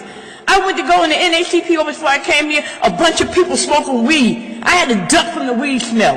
This is ridiculous. Then cops can't say nothing to kids standing on the corner smoking weed and shooting dice on MLK Drive. This is ridiculous. Where are they? And then while young people are getting killed everywhere else. And then we sitting all about petty stuff. Broad open daylight, bang, bang, bang. The police come tie my whole block up, looking for shells. The kids out of school on spring break. Suppose one of these babies got caught with one of them bullets. This ain't no joke. This is ridiculous. And then we sitting all about, oh, I'm tired. This week I'm taking 8 young ladies on a retreat trying to cultivate our young people. I don't have to do this. My grandkids are in Atlanta. They not up here. They're coming up here next month. I do this year round with kids. Besides giving them book bags and coats, I try to do things with them. I talk to these young men on the corner. I ride up and down Ocean, MLK, downtown, Community Avenue. I pull my car over. I sit in the Greeks. They come in and out buying breakfast. This is ridiculous. And we sit here and we argue about petty stuff. When are we going to turn this situation around? When our babies get killed or a senior? Or them people come visiting looking at our property in our community and then we plaster it all over the TV? That they come looking at property and they get killed up on MLK or Bidwell or Ocean Hill? Them people were walking the whole area. I circled the block to make sure they was okay. Because I didn't want nothing to happen in my community while they walking down streets and looking. Something happened to somebody like this, it'd be a disgrace to this city. We have to do something. We sit, I can read very well.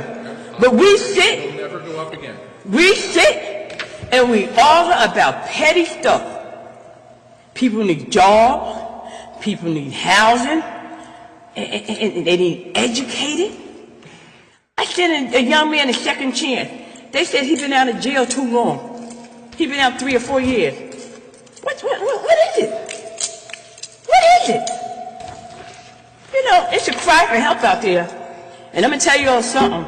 If we don't do something, it's going to be shame on us. Have a blessed day.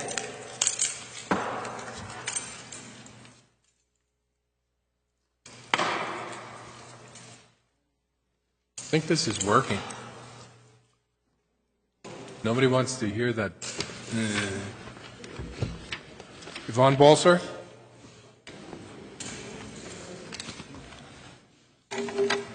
Councilman Rivera, please make sure I'm also invited to that ceremony for Anthony Cucci. Okay.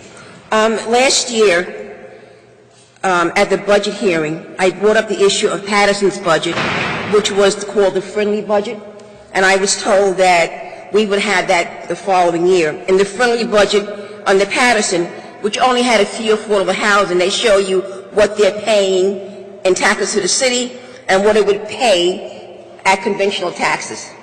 And I was wondering, I was told by this administration that we would have that for this budget. Now, I looked at the budget recently, and I did not see it. Could you explain why we don't have the friendly budget? Sure.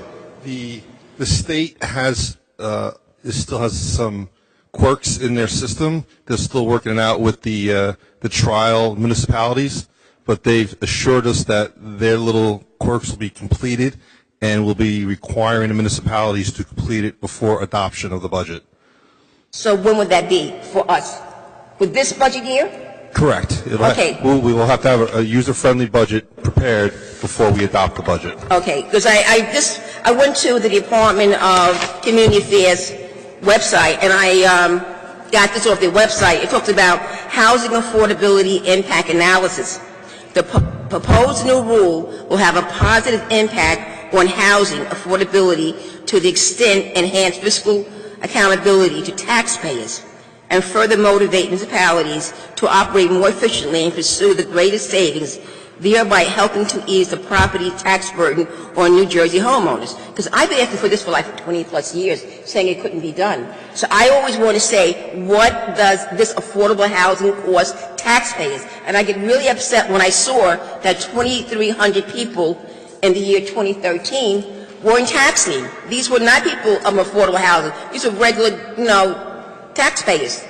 They're in lien. No one talks about their affordability because they're so busy paying for everyone else. So I really want to see this. So when I pick up the budget, when will the budget hearing be? Not to put you all, under the gun, but when will it be? Next council meeting is the public budget Okay. hearing. Public hearing on the budget is the next. Oh, council members, by the way, you'll be getting a notice Monday at 5 o'clock. We're going to do the DPW budget. We'll be sending out a notice on Friday. So, Okay. not to cut you, I'm sorry, Mr. Byrne, I didn't mean to cut you off. Let's so let Yvonne finish, and then I'll when you do the comment on budget, that. let's say next week, will I have that? Will I see it? A user-friendly budget? Yes. No, it won't be ready until several months. The state is still ironing out the kinks from the pilot program they did last year. There's only a few that participated last year. Yeah, I know one of them was Patterson, Okay, which so- actually has something like 3 or 4 So- tax-abated properties. We're over 100. So, they're taking their comments from these pilot programs to make changes to the user-friendly budget. When that document is completed, they will send it to all the municipalities in the state and require us to use it moving forward. So that means that after you adopt the budget, and you're going to have a budget hearing in 2 weeks, you're going to come back with another budget. Will it be on the city's website, on the user-friendly budget? So we're having our public hearing on the introduced budget. Okay. The council will be meeting with the departments over the next several weeks to go over their budget requests. And as we get closer, there'll be amendments to the introduced budget.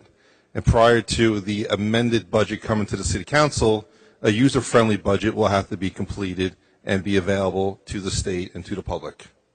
And don't forget, there'll be another public hearing on the amended budget. So by that time, the information that you're seeking should be available.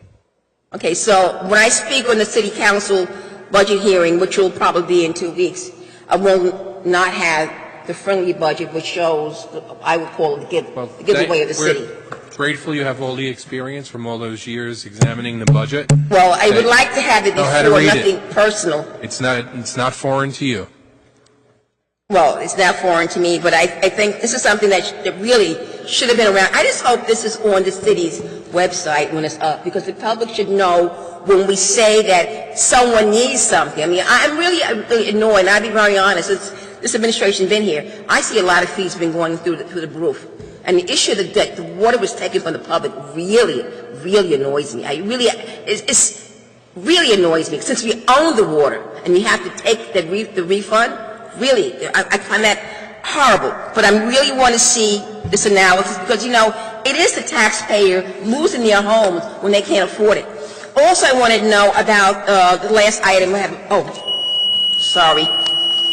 Okay, that was your You got last me this item. time, Mr. Byrne. Thank you. Robert.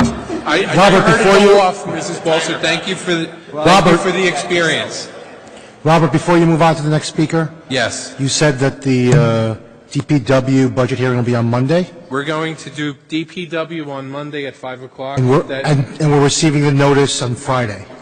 Oh, I was going to I was trying to line someone else up, but if you want it, we can go solo with just DPW on Monday. It's fine if it's solo or multiple, it doesn't really, Okay. from my perspective, but more than a week's notice would be appropriate, I think, for most of the council members. Well, Me personally. I've been trying to get feedback from council members about the dates that they were available. People aren't available. Wednesdays are bad nights. Some people are completely unavailable on Thursdays. If you want to do it after the next council meeting, we have 3 weeks before the next council meeting. If Monday isn't what you want to do, Council President, No, it's not the day, it's the notice of the, I understand it's only 5 days' notice. If Monday is a bad day, it's not the question of whether it's a bad day. Danny and I have a meeting about homelessness at 5 o'clock on Monday, and I believe Rondo's. Not through the weekend. okay, all right, well, then, Rondo? then 4 days. I think What's that? 5 o'clock it Monday, doesn't don't you work. have a meeting with us? It doesn't work, I with the homelessness? apologize. But I couldn't hear you. One at a time. Rich? We have a meeting at 5 o'clock about homelessness, and I believe you're part of the meeting. Is that the, Danny, myself, and you, I understand. I'm not aware of that meeting, but, I just found out today. I just found out before. okay. Well, we'll work it all out. Well, council members, I'll talk to Mark Redfield, and we'll postpone Monday to another night, and we'll try to line it up and give you more notice. If other people would get back to me about their unavailability, Thursdays and Fridays we've been trying to avoid. We had one on a No, Friday that's night right. last year, and it wasn't well attended.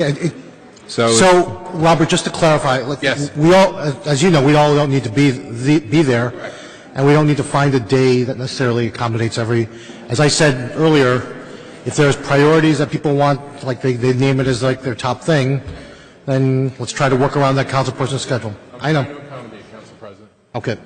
That's why I solicited the information from the council. Well, if No, let's move forward with it, that's fine. well. Just get all the dates and put them on a calendar. Yeah, that's right. I think that's the better. Okay, well, I'll try to get that done, but maybe in the interest of being fair, and that some people, Councilman Baggiano was kind enough to get back to me and indicated that Public Works was important for him to be there, and he's not going to be able to be there Monday night. Perhaps we can, reschedule Monday, and we'll give everyone proper notice, longer notice. That's all. That's fine. Okay. Let's move forward. All right, so we won't give notice about the DPW. We'll reschedule that. Talissa Dowling, Not here. Not here. Yes. Kay let's get it Sicardi, rescheduled.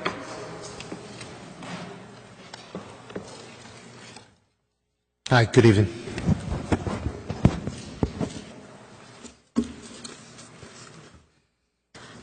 Ready? Pay Sicardi. Good evening, members of the City Council.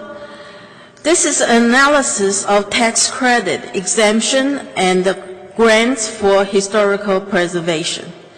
At the federal level, according to the U.S. Department of Interior, a 20% income tax credit is available for the rehab of historic income-producing buildings that are determined by the Secretary of the Interior through the National Park Service to be certified historical structures. The IRS defines qualified rehab expenses on which the credit may be taken. It is important to know that owner-occupied residential properties do not qualify for federal rehab tax credit.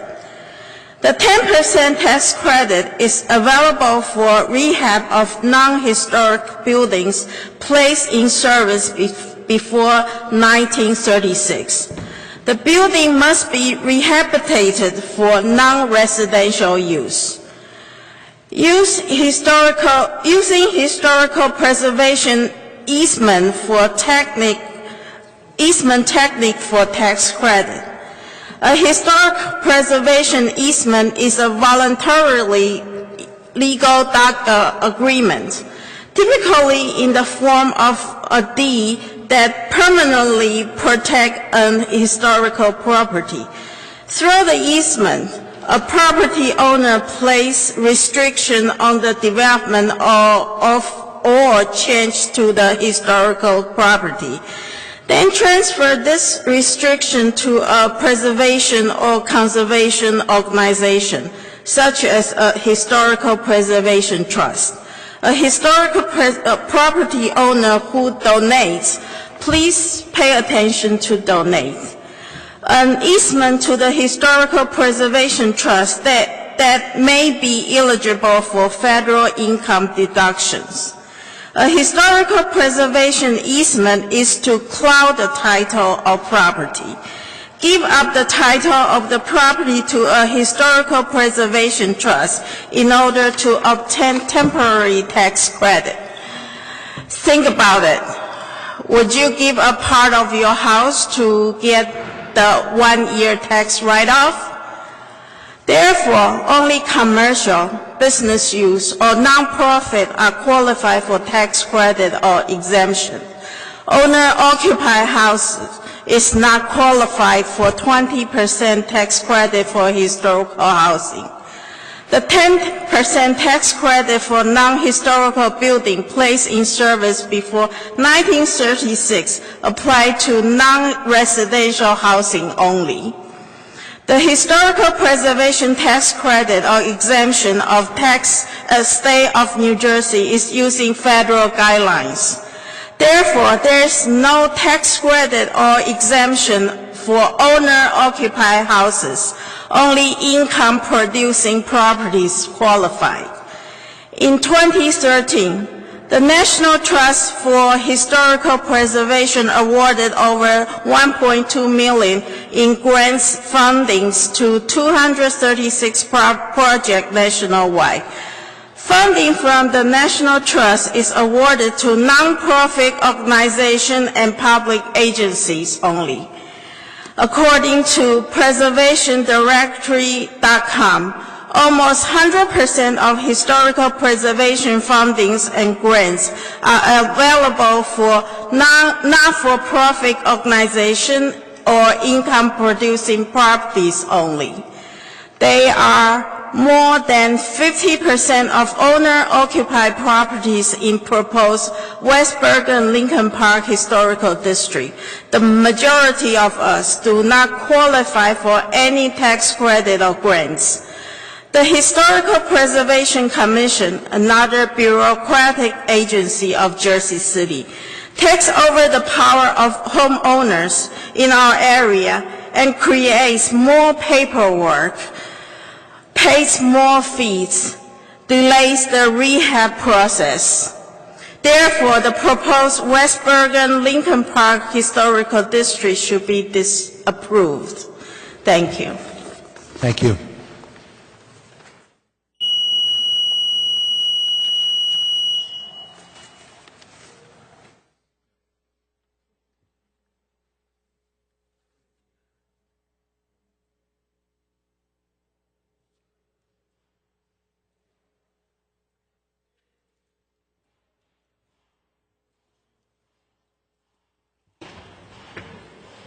Please, Mr. Sicardi.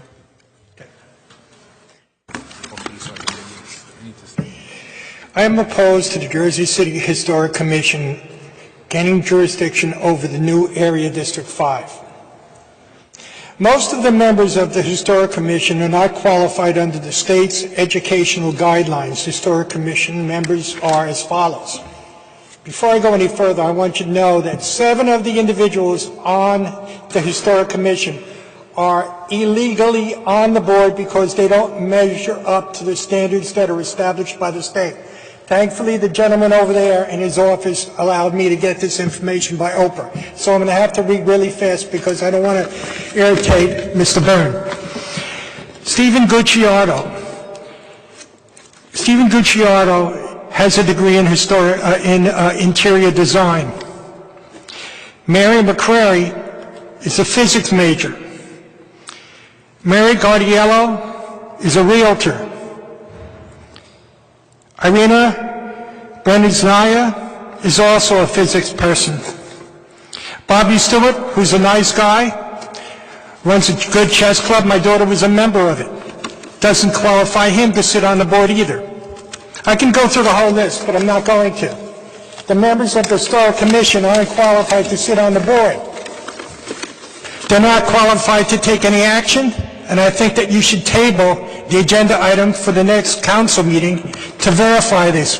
You can verify it by getting in touch with legal because they had to read the same book that I did. Sandra Thomas, who has an architecture degree, and Sital Patel have an architecture degree too. But they don't have anything in the required state qualifications educationally to sit on that board. Same thing goes with Erin Burns.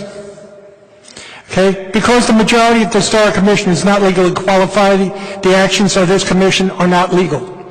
None of the members have as much world experience in the renovation of historic wood frame structure as I do, and that does not make me qualified to sit on the Historic Commission either. Brian Blazak and Dan Reardon do not sit on the Historic Commission. To the best of my knowledge, they are not qualified in any of the basic construction fields needed to determine what the proper materials are for the maintenance of a wood frame home. Do they inspect our homes? Why should they, or for that matter, anyone else, be allowed to say what I can or can't do in my own home? When I get a permit to have work done in my home, a permit is issued. The work is inspected to show compliance with the Uniform Construction Code and zoning regulations. When the inspector comes to my home to check out my plumbing, he's a master plumber. When the inspector comes to inspect electrical work, that person has an electrician's license. For construction work, they're certified by the state. Hey, I think I'm going to make it. The current regulations governing historic districts in JC have very little to do with the neighborhood in question, and you all know that.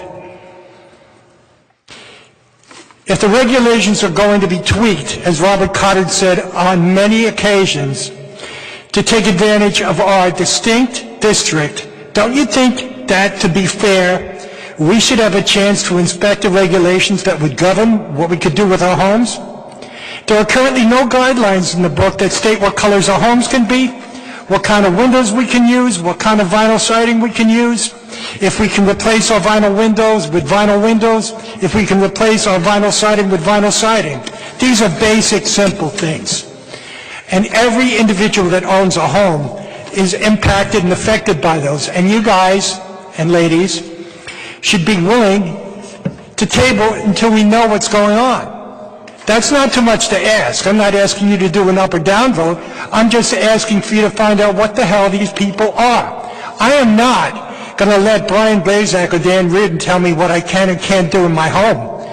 And if they say that I can't do something, I'll take them to court. It's only $42 to do it. But the fact of the matter is, you people should know who is going to be saying what in our district when it comes to a historic home. The Historic Commission has a horrible record, and it hasn't done anything in Jersey City whatsoever. Last year, they took $42,000 out of the coffers of the people that live in these historic districts, and they did not spend $1 to preserve anything historic. And you should all know that, because that's the reality of it. Anything I've said you can verify with legal, because anything that I had to do to find out anything about how it works had to be done by Oprah. Thank you. Can I ask Commissioners and the City Council? Yeah, John, I'm asking you. Jeremy is very busy, so, Right. let him off the hook. All right, John, his concern is that the people who sit on the board as a qualification as he questioning. Let me ask, by state statute, do they require certain qualification to order to sit on the board? That's my first question, Commissioner. Yes. The qualifications are set out in NJSA 40:55D-107, Historic Preservation Commission. It says, and I'll quote it, "The governing body may, by ordinance, provide for a Historic Preservation Commission. Every Historic Preservation Commission shall include, in designating the category of appointment, at least one member of each of the following classes. There's a Class A and a Class B. Class A is a person who is knowledgeable in building design and construction or architectural history and who may reside outside the municipality. Class B is a person who is knowledgeable or with a demonstrated interest in local history and who may reside outside the municipality. The Historic Commission can consist of 5, 7, or 9 regular members and may not have more than 1 or 2 alternate members. Of the regular members, at least a total of at least one less than the majority shall be of classes A and B." So those are the classifications. So now, our history commissioner, do they meet the state requirement? I don't have their qualifications in front of me. I can't really speak to that. I can tell you these are what the qualifications are. Heard that buzzard, Dan. So then, when the people hear that through the TVs, Channel 1, that what his brief argument make the city of Jersey looks terrible. Well, so I'd like to get some definition from the Corporation Council. Yes, they are under the state statute, their qualification meet what they require from the state. Yes or no, we need some kind of documentation out to the city council. Every member probably need that. That can certainly be done. I would, however, say that the classifications I read are pretty broad. For example, a Class B is someone who is knowledgeable or has a demonstrated interest in local history. I'm not sure that a resume would necessarily indicate that, but it's sufficiently broad to allow for... Yes, please. Right. You know what I'm saying? We just want to make sure right. their qualification meet the state statutes. That's what we want to know.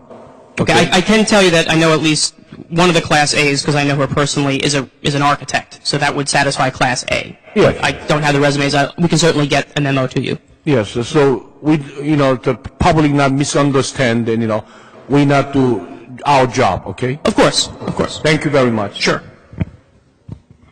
Bill Wilson. Yeah. Bill Wilson. Drew Pebble's. Joe Conti. Ray Regalado. Carolyn left. Carolyn Columbera spoke on one of the second reading ordinances. Jason's here.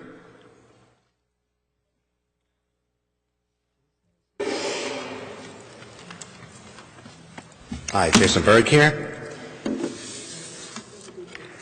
I am the state leader for National Liberty Alliance, a constitutional organization to educate the American people about their rights and how they're being violated every day.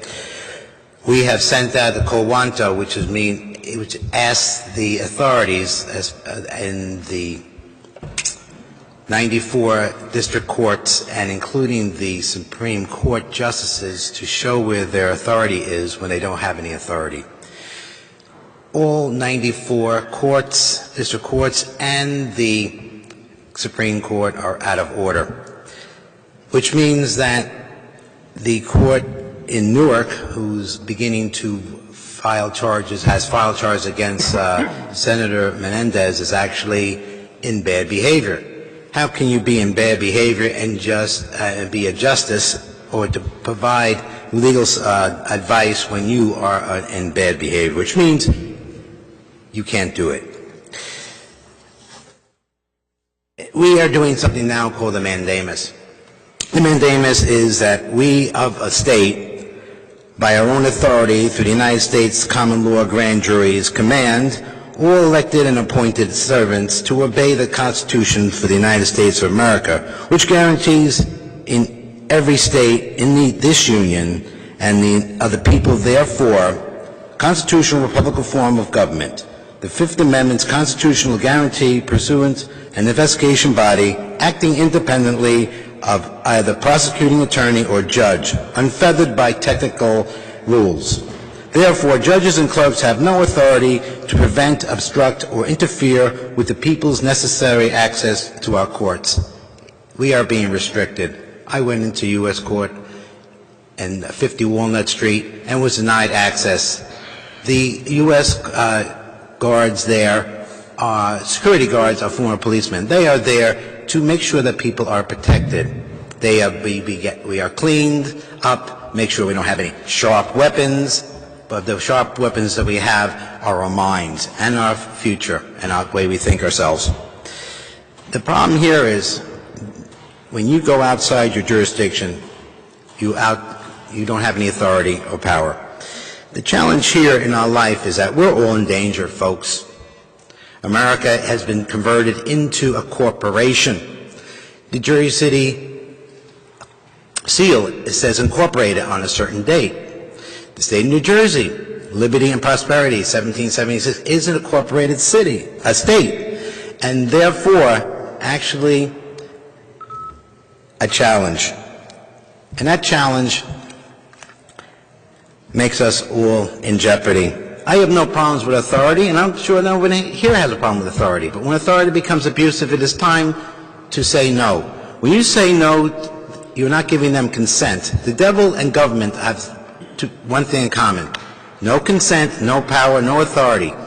They can't do anything. Yet they become perturbed when you say no. Our policemen, on the 1981 ruling from the Supreme Court, Warren versus the United District of Columbia, stated that policemen are not constitutionally obligated to protect their citizens. What are people to do? It's called the Second Amendment, folks. The Second Amendment is very important. So if the police cannot protect you, it is up to you by the Second Amendment to bear arms. New Jersey is being sued by 19 states for its violations of draconian laws on gun control. Shania Allen who was charged with having a pistol from Pennsylvania, the city of the brotherly love, Philadelphia, a pardon, which is good by the governor. But you know, there are more people in the state are being perpetrated under the color of law, which is actually a technical violation and is a USC code violation. We need this state and everyone here in this council to start preparing for that to come into play. We need every American who has a mind and that is not mentally deranged to have a weapon. And you say, what's going to happen? Why everyone has a gun? They go nuts. No. Common law says, I don't have the right to touch you, to come in your life. I don't have the right to bother you. But if you try to harm me, I do have a right to protect me. Thank you very much. God bless. Starting to love that sound. Yeah. I love that sound too. Leo Torres? And Leo Torres? What's that? All right. John Torres. Devin Miles. Riaz Waheed.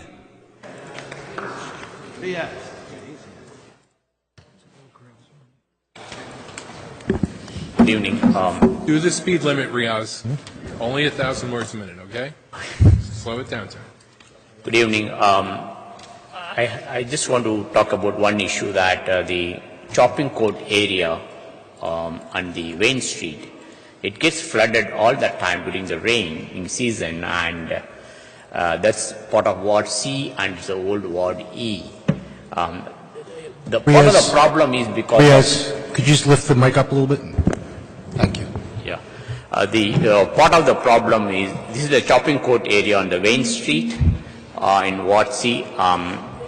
It gets flooded over there most of the time during the rainy period, and there is a pump installed, I believe, in the backyard of 24 Chopping Court.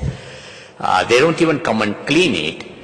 They have been complaining about this for quite some time, and nothing has been done. I don't know, MUA says, talk to council. I don't know who is responsible here for what. They are not getting any proper responses at all. So I really appreciate, if you could look into this issue, the chopping court and Wayne Street, because we are going to have rainy season now and their flood insurance have gone up quite high. I would really appreciate if you could look into this issue and resolve it at some point, next few weeks. I sent an email and I didn't get any response. I would appreciate if you could look into that and get back to me at some time. Or if you want to meet the residents, I'll be more than happy to put a group of people, and you should be able to speak with them and hear their concerns also. All right? They're aware of it. Okay, all right. They're aware of it, and hopefully it's going to be taken care of. Okay, thank you. William Doherty. William, welcome back. It's been a while. Thank you very much. Listen, I've been incapacitated for a while, in case of shingles, it's a long time. Okay, but here's the story. Look, hey, I got copies. All right.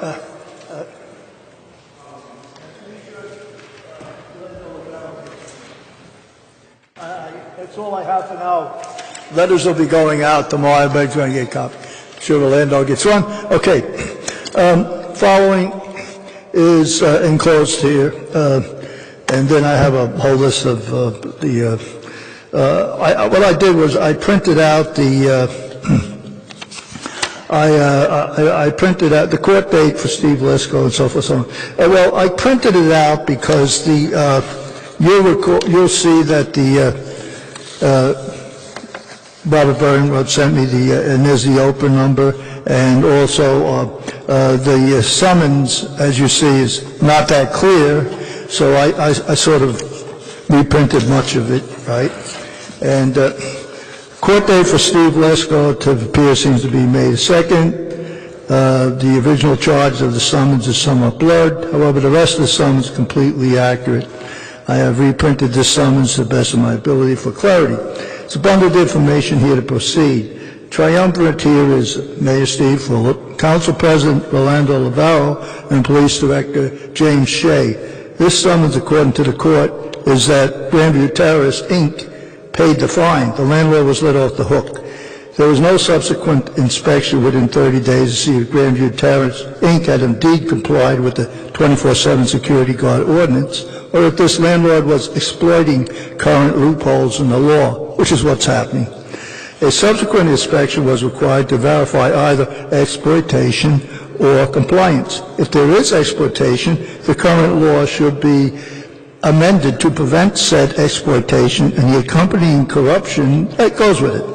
Now, the NJTO, Tenant Associate, of which I am a member, you can see my card there, and I can get no satisfaction from either the court or the police. The triumvirate mentioned above must rectify this horrible situation of the billionaires, Grandview Terrace, Inc., blocking any legislation which would adversely affect these billionaires and help the peasants or the tenants.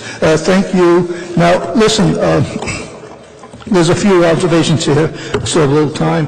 Well, I was incapacitated, as I said, for a while. Now, landlords are exploiting loopholes, and what we have to do is find out the specific loophole that this landlord is exploiting, and we can't do it, the tenants, because James Shea won't reply to any of us. There's 3 people. It's no longer in the court because they paid the fine, and the court's finished. So that leaves it up to the 3 people I mentioned, Orlando Lavaro, James Shea, and Steve Fulop. Now, Carfunkel is the shyster lawyer who he's exploiting a loophole. We don't know what it is, which is why, and I was advised that resident response by Robert Kalkolowski to send it to the law department. The letters are going out tomorrow, and again, it's not in court. They paid the fines. Then what happened? There was no reinspection. So we have to do something about it, Orlando, and I'm sure that you've been on the case for some time. And now you have a smoking gun. You had the summons that was issued by Sergeant Bailey. Okay. They just went to court and paid the fine. But they're still not in compliance. Now, maybe there's a loophole that's been, that Garfunkel has sent out. William, we'll look Danny into it. Rivera, you saw, you went up to the Grandview. Lisa called you in the office and gave a good spin job and everything else. But I'm sure you didn't buy it. But here's a smoking gun for you, Danny Rivera. I understand. You're a lawyer. I don't know. I heard. But you check it out. And we'll look into it, Mr. Doherty. I certainly hope you proceed because you're taking the lead in this case. Okay. According to We'll look into it. well, I guess that's pretty much it. Is that it? Thank you. Thank you very much. Bob, I'll get you a copy of this. It's regarding the compliance of 24/7. Okay? If you can look into that. Okay, the public speaking, I don't see Kabili Tayari, who called in after we printed the agenda. So we'll go right now to the balance of business. Petitions and communications, items 6A through Z5, 7A through 7H. There are no reports of directors. We're to the claims and addendum number 1. Councilperson Gajewski. Aye. Ram Chow. Bajano. Aye. Yun. Aye. Osborne. Aye. Coleman. Aye. Rivera. Waterman. Lavaro. Aye. We have a 9-0 vote for the approval of the claims in addendum number 1. 10A through K, resolutions. 10A through 10K. Councilperson Gajewski. Aye. Ram Chow. Aye. Bajano. B and C, I'd like to object to something. I'd like to know from what bank, how much money is coming from each bank, or is it all coming from one bank? It's a lot in one basket, putting it into a $2 billion. It's I'd like to see the lease agreement, number 1. And I asked Bob before, you said this is for 2 years, because over 2 years it's illegal. Is that correct? All right. Any more? Where is the copy of the lease? And is all this money, $75 million, coming from one bank? So first of all, the lease you're speaking of with the property is with JCRA, so that's not part of this transaction. All right, they should have presented it to the board, to this whole council to read it. Okay. I mean, we're voting on something that we really don't know what they agreed to. Well, they're agreeing to occupy, the space at the hub. They're going to put a branch there. Yeah, but Bob, $75 million. Councilman, we have $75 million right now in Bank of America. We have, similar amounts in another bank, in Wells Fargo. So, I mean, this is not unusual. Right. This is a $2 billion bank, what you said the other night, which is not a big bank. If this bank goes under, and I think you're wrong about the insurance, it's more we're than not that. covered. It's more than that. Invest is the largest chartered bank in the state of New Jersey. So how about letting the council, each member of this council, get a copy of that contract before they move $75 million? Well, it's a totally separate issue, Councilman. That's a lease with the JCRA to occupy space at the hub. This is a transaction. Yeah, I know. between the B and city. C. I'm talking about both B and Okay. C. All right. They come in. They say they're moving $75 million. Is it all coming out of one bank? It'll probably be multiple banks. A lot of Multiple banks? Well, how about letting us know? What's going to happen is we're going to probably close out all our accounts with Bank of America. Right. We'll probably have to close some accounts, maybe at Wells Fargo, to achieve this balance. And where are these branches located throughout the city? Which branches? Where they're taking the $75 million from? I don't know if they're physically. The money is no longer physically held like in a $75 million. location. You're not talking about a small amount of money. And you're asking us the other night, when you presented it at the caucus, there was really no explanations, nothing on this. And I think the council should be advised a little bit more. See the contract. The JCRA should be here tonight. They were here. Redevelopment agency should be here tonight, and they should explain all this. Well, Councilman, I don't care if the money goes down where it's going, but I would like to know more. I'd like to know what branches the this money is Investors coming Bank from. is offering us better rates. They're offering us, less bank fees. Providing us a service that's comparable, if not better, than Bank of America. The gentleman that's leading the charge from Investors used to work for Bank of America. He was the one who negotiated the contract years ago when we went to Bank of America. He knows our banking, our accounts better than anyone. The other issue is, they are committed to community reinvestment, unlike, these other banks. That's part of the resolution tonight.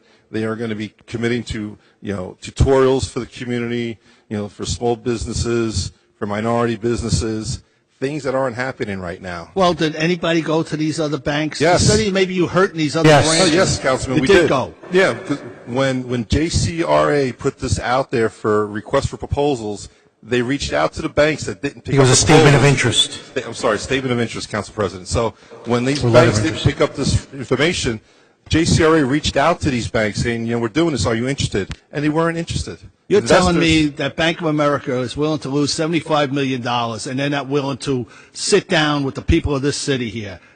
Yes. That don't make sense, Bob. I work for the bank. Yes. Sorry, Councilman, but that's the truth. That's You the may truth. not Well, like it, that's but pretty the funny truth is the because when truth. we went with the They federal don't want to credit put a union- bank into in the hub. When we went with the Federal Credit Union and we had the same situation and we're only dealing with a few millions, they were pretty accommodating. So, Yeah, but there hasn't been a bank up there for 5 years.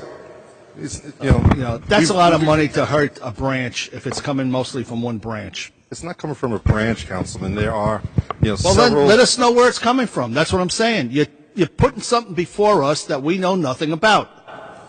It's the typical. Bank of America is not blinking on this transaction. This transaction will in no way harm Bank of America. When we spoke to Bank of America and asked them to put a branch there, they said they didn't want to and that they weren't concerned with our balances. I think it's great that you're concerned for Bank of America. I'm not concerned about Bank of America. What I'd like to know is where the money's coming from and from each bank that it's being taken from.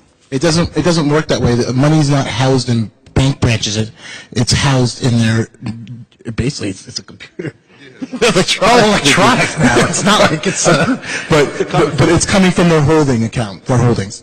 It's not in the safe. It's not coming from any particular branch. It doesn't work that way. Central holding. All I'm saying is that we should have been advised, we should have had more details, we should have been given more of the facts on what's going on, and we weren't. It's typical of a lot of things that have been going on. So I'm going to ask for your vote. Can we get your Councilman votes? Bajano? no. On B and C.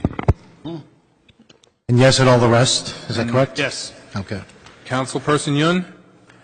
Well, I read it, the both actually memorandum understanding, but I have two questions, Bob.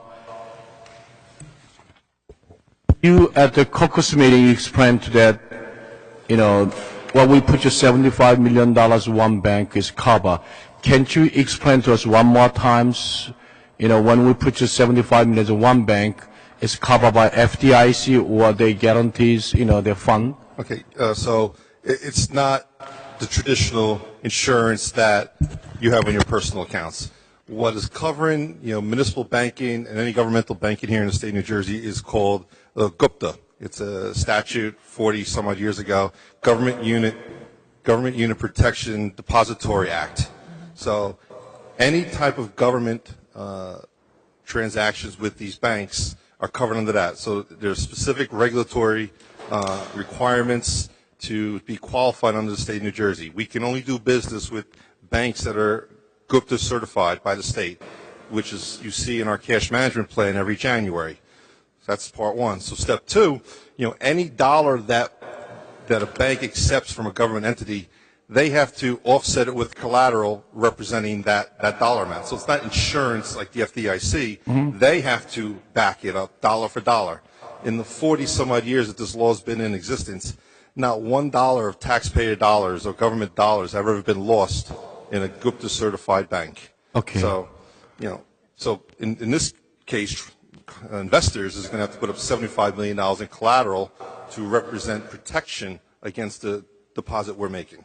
Okay, great. Thank you. And another one, I see that the memorandum understand is I will first thing, I thank to this bank to provide some more good package for the community for those areas. But also when I see the memorandum understanding, they talk about all kind of service they're going to provide, but they didn't tell us how many times a year So how often they're going to do that, some kind of seminars for the home buyers, so on, so it's not clear. And also $75 million come from all of the city, actually taxpayer dollars.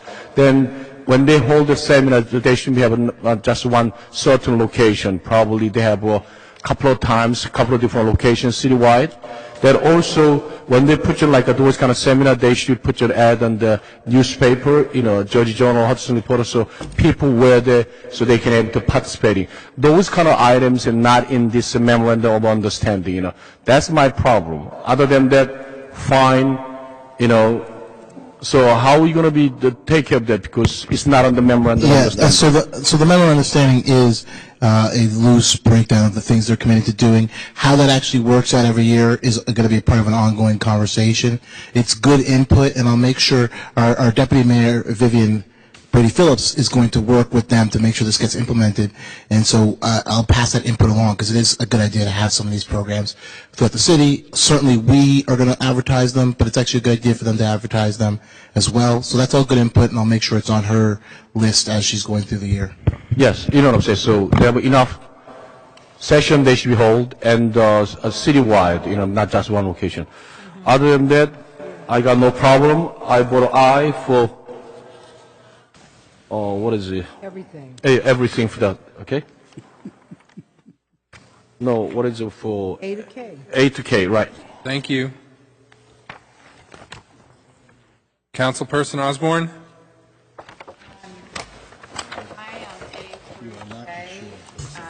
No, they don't. It's government. Voting no on K.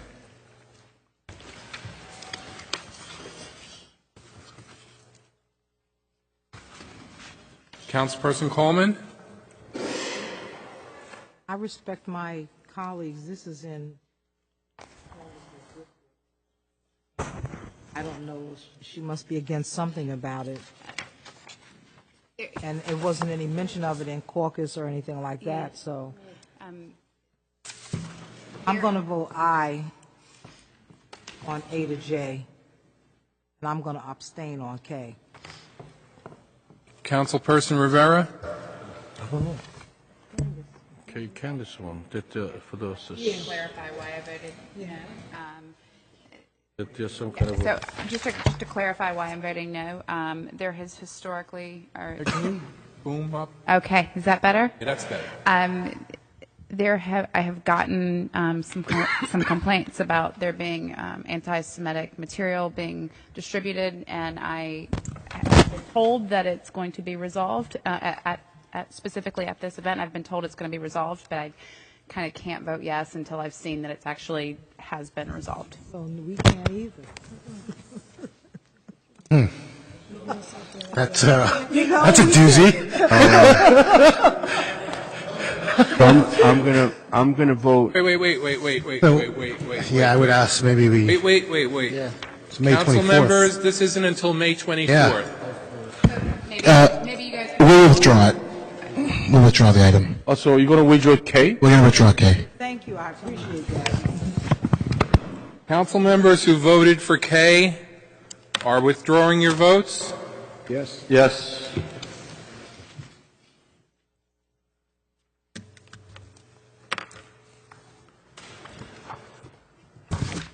Thank you, council members. They shouldn't do that.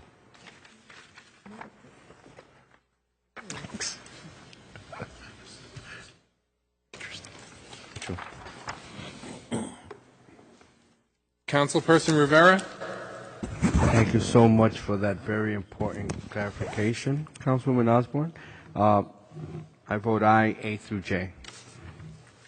Councilperson Waterman? I vote aye. And Council- K is withdrawn, right? Right. Okay.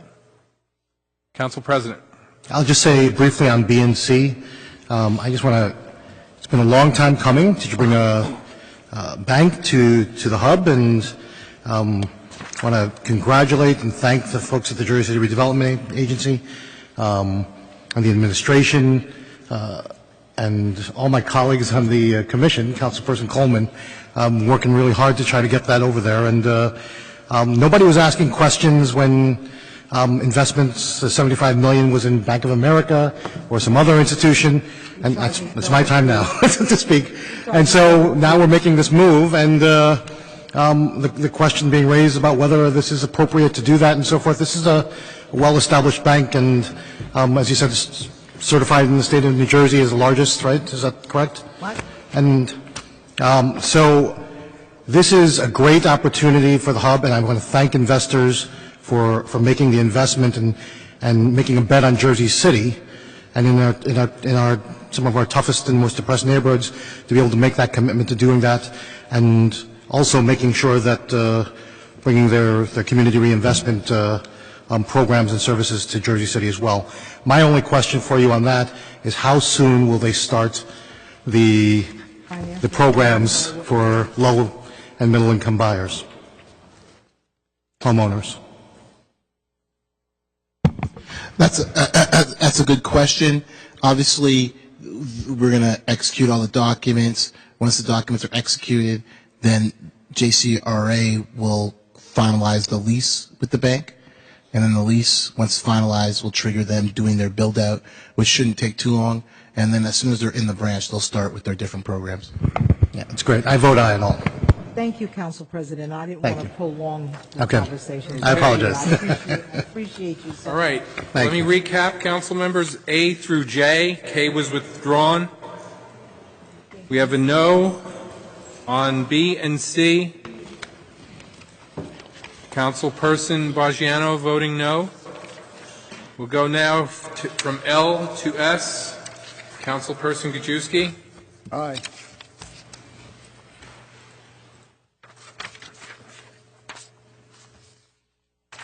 Councilperson Ramchal. Sorry? Aye. Thank you, sir. Bagiano. Yun. Aye. Osborne. Aye. Coleman. Aye. Rivera. Aye.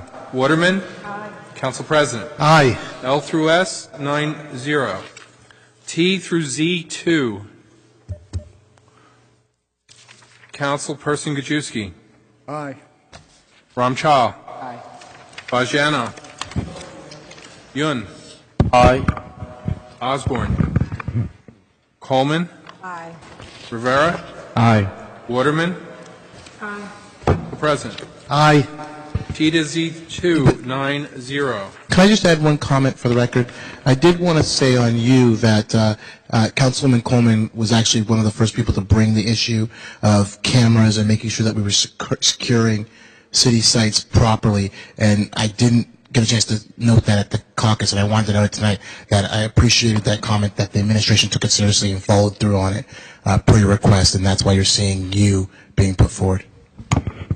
Thank you. I would just like to respond that I feel that if we're going to bring development and we have distressed areas and we're trying to build up and make safe Jersey City, I think that it shouldn't be that much of a difficult process to put cameras on the corners of each one of those new developments that they put up. I just viewed one that's going to create a street and all of that stuff that was never there before. We're going to need cameras to make sure that our residents are safe. So thank you so much, Jeremy, for fighting to try to make that happen. Thank you. Okay, council members, the balance of business, Z3 through Z8. We did Z9 at the commencement of the meeting. Councilperson Gajewski, Z3 through Z8, the balance of business. Aye. Ramchal. Aye. Bagiano. Aye. Yun. Aye. Osborne. Aye. Holman. Aye. Rivera. Waterman. Aye. Council President. Aye. We have a 9-0 vote for Z through Z3, excuse me. Motion. 1 second. Z3 through Z8, 9-0. We have a motion to adjourn at 8:25 by Councilwoman Coleman. We have a second to the motion by Councilperson Waterman, first seconded by the other lady. All in favor of the motion to adjourn, say aye. Aye. All in favor. Good night, everyone. Good night. Hang on there.